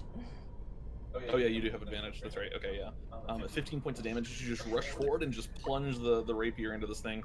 It's great because you're not even like she's saying something to it. You really don't even 19 know what points it of is. damage. 19 points of damage. You kill this thing 3 times over. As you just plunge your rapier into the top of it, it is now deceased. I was trying to take it back as a live specimen. Thank you for killing it. Yeah, no, I was trying to get out of here. No, you guys wanted to get in here and fight shit, so we done fight shit. Now, I'm all about entering tight caves. Oh, why did that go on? Okay. Sorry. Well, we should take back their corpses. That way we know exactly what we just dealt with. I know. I point at the beholderkin. so that right there is what we in the business call a beholder. They are evil, chaotic energy, and they are big old fuck off things that you don't want to mess with. It will kill you.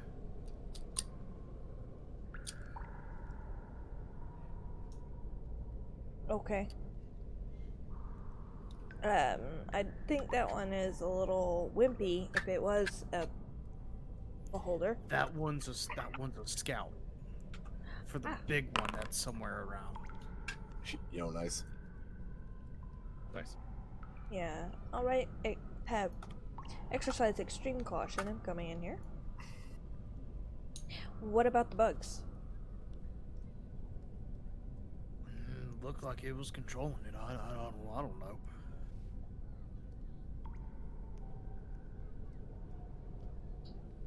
You can. The oily Sorry. substance that I found at the barricade amongst any of the creatures. No. You did not. None of them seem to resemble that. Although the small bugs do have like a blood that is black and kind of tar-like. It's not the same substance, but it's close.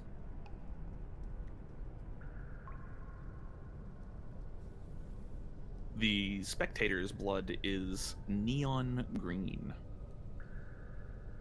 It almost seems to glow a little in the darkness.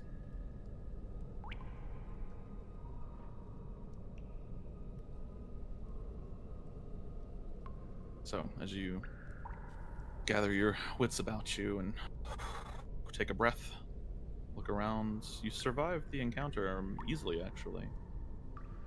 Are you continuing deeper into the cave? Or are you done? This I'll leave to you. I have this entire cave complex prepared already, so you can go as deep as you want to. However, in the interest of time, I would say we should return to base. Yeah. Okay. In the interest of keeping my skin on my body, I say we return to base, but yeah. In the interest of adventure, I say we go deeper. Well, We're a Huzzah! scouting party. We're not an adventuring party. We can come back to this later. It's technically a point of interest. But first, we What should probably deal with the she basilisk. Yeah. There's a boss fight between now and then. Yeah. Ah, fine. reach the 100th. It's 100 floors deep, but you get to floor 27 and the final boss is sitting there for you. If I still didn't need to make dinner, Ara, I would consider it, but make food. Yeah. Yeah. It's gonna make us pasta tonight. Yeah, I am. I'm gonna make some pasta. So Pasta. you we'll go ahead and start wrapping up then. I'd like to take some of the crystals myself. They're very pretty. There are a couple of crates of crystals, and additionally, somebody can roll me a D100, please. Aye aye, Captain Capitan. 68. Okay. oh, so close. So close. So close. Not close. I think it's like a 25% chance. No, that's not what that's you're not close what to. I'm talking about. Oh. Oh. Eyebrows. Oh. Nice. Nice. Oh. Right. So yeah, you gather the crystals. Between the four of you, the crates are pretty heavy. Between the four of you, you could probably carry like. Well, Arcelion is actually strong. I keep thinking Arcelion's strong because he's big, but he's actually not that strong. Wasn't Pablo carrying one earlier? Yeah. Yeah, Pablo can carry one, but that puts him at about max capacity. These crates weigh about 100 pounds each. Yeah. So you can carry, I would say between you, just for the sake of my sanity and probably everyone else's, you get 3 crates of these crystals. 3 crates? Yeah, that would be the maximum that you could carry, and still make it back reliably. Okay. Is that including a bug corpse? Sure. Yeah, you can take back one of the corpses. The bugs, it's really bizarre. As you pick up the bugs, they weigh almost nothing. You could take all their corpses back if you wanted. The spectator, different story. That dude weighs probably about as much as one of these crates. Yeah, I don't think I'm gonna. I would say, if that's the case, that we leave one of the crates of crystals that are just going to be redundant. And we take the thing that actually is important. Okay. Any objections? Nope. None from me. No, none. So I'm bringing back. I'm gonna take some crystals though. Yeah, you can add like 5 blue crystals to your inventory. Okay. Yeah. The crystals themselves aren't particularly large, and buy them, 1 or 2 at a time. They don't weigh very much. But the crates are large and they're densely packed. So so you're taking 2 crates and then the spectator then. Mm-hmm. Okay. Yeah. Easy enough. You begin your trek back. Getting up the some of the jumps is a little difficult, but you do manage to do it, especially with all of you, especially with like Pablo, is pretty strong, and I think Jed, you're actually not like terribly weak, are you? No. Oh no, you're pretty weak actually. I'm fucking wimp, dude. Yeah, that's true. That's true. In bear form, you're not, but also I think you've used that for the dice. So. Well, I got it back on the rest, but yeah. That's true. So yeah, between all of you, I hate that Pablo has the highest strength in this party right now. Like none of you are even close. Like none of you have. Hold on. Seeker Okay, is wimp. I don't- All of you are below 10 strength. Except Pablo, who's at 14. Yeah, Pablo is at 14 or 15, isn't it? No, it's 14.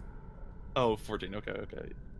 So yeah, making it back, it's a difficult journey because you're carrying all this stuff and none of you are very Being strong. mindful of the basilisk. Yeah, you are mindful of the basilisk. You do not run into it on your way back to town. So we're gonna go ahead and go back to Traveler's Rest here. As you thank as you God. return to town, the appropriate flex. Return to town, you are let in through the gates of Traveler's Rest. I will say 1, 2, 3, 4, 5. Yeah, it would be dark by the time you got back, actually, because it's about 7 p.m. by the time you return. And as you're let in through the gates, the town is kind of settling down for the night. You return to the war room, where you present everything that you've seen today to Merrick. As you enter the war room, who's presenting the corpse to him? I think Pablo as the only one who could actually carry it.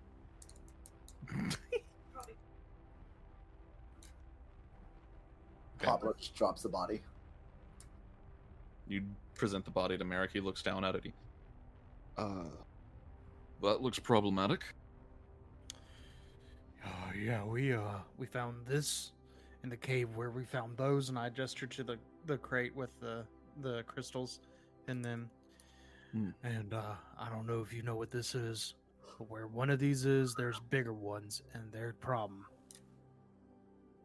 Yes. Also saw a believe you're correct. basilisk out that way. Abilities. He is. Let's see. So you said basilisk, so we'll do a basilisk roll, and then we'll do a roll for religion, which is just intelligence. He is not proficient in religion, so yeah. He looks at it. I'm afraid I actually don't know anything about Beholder Kin. I wouldn't be able to tell you the damnedest thing about this. Basilisks, however, I've run into a number of times. We'll dispatch a party to track its movements and make sure that we don't engage it. It's a big one. How big?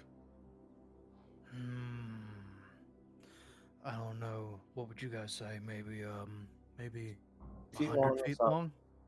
We were at the believe- midpoint, and its head was at least 100 feet from us. Yes. I believe Mel said it was around 80 to 70 years old. 250 feet. Yeah, pretty big. He looks like perplexed at this information, like you just told him that you just like saw a ghost or something, and he's just like, It was huge.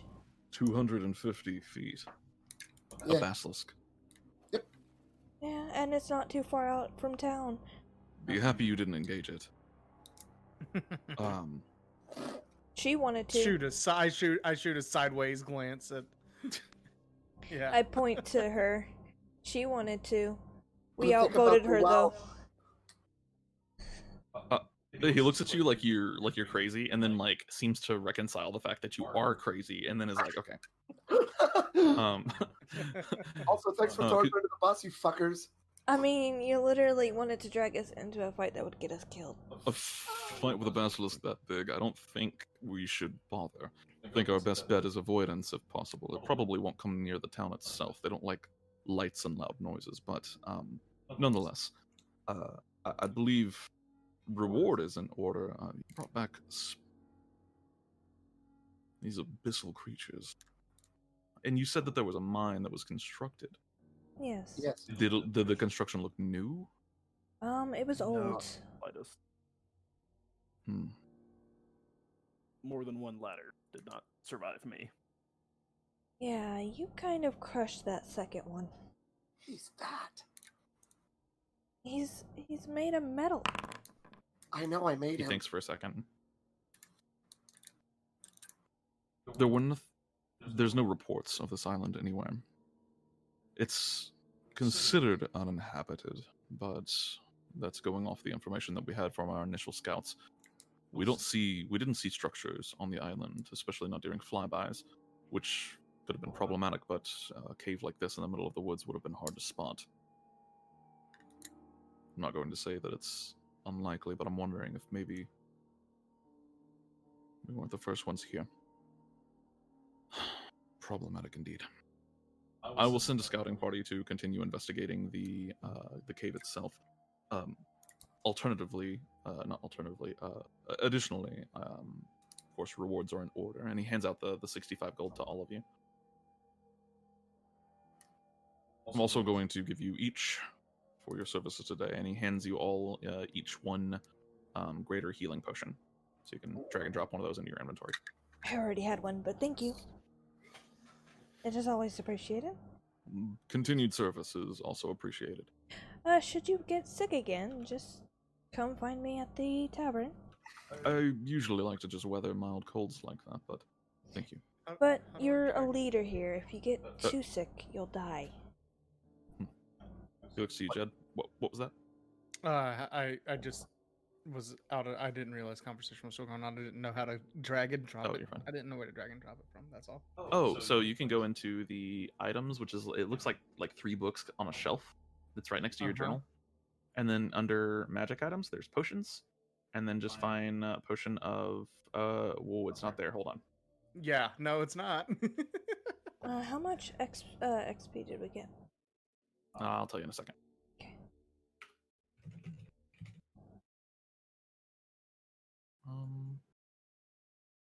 Boop, boop, boop. And then right click that, and then potion of healing, greater, configure, permissions. All of you are owners on that object. DDB items. There you go. Yeah, you can go to DDB items as well, but all right. So there's now a potion of healing greater in there. So all right. So he kind of wraps things up and thanks you for your service.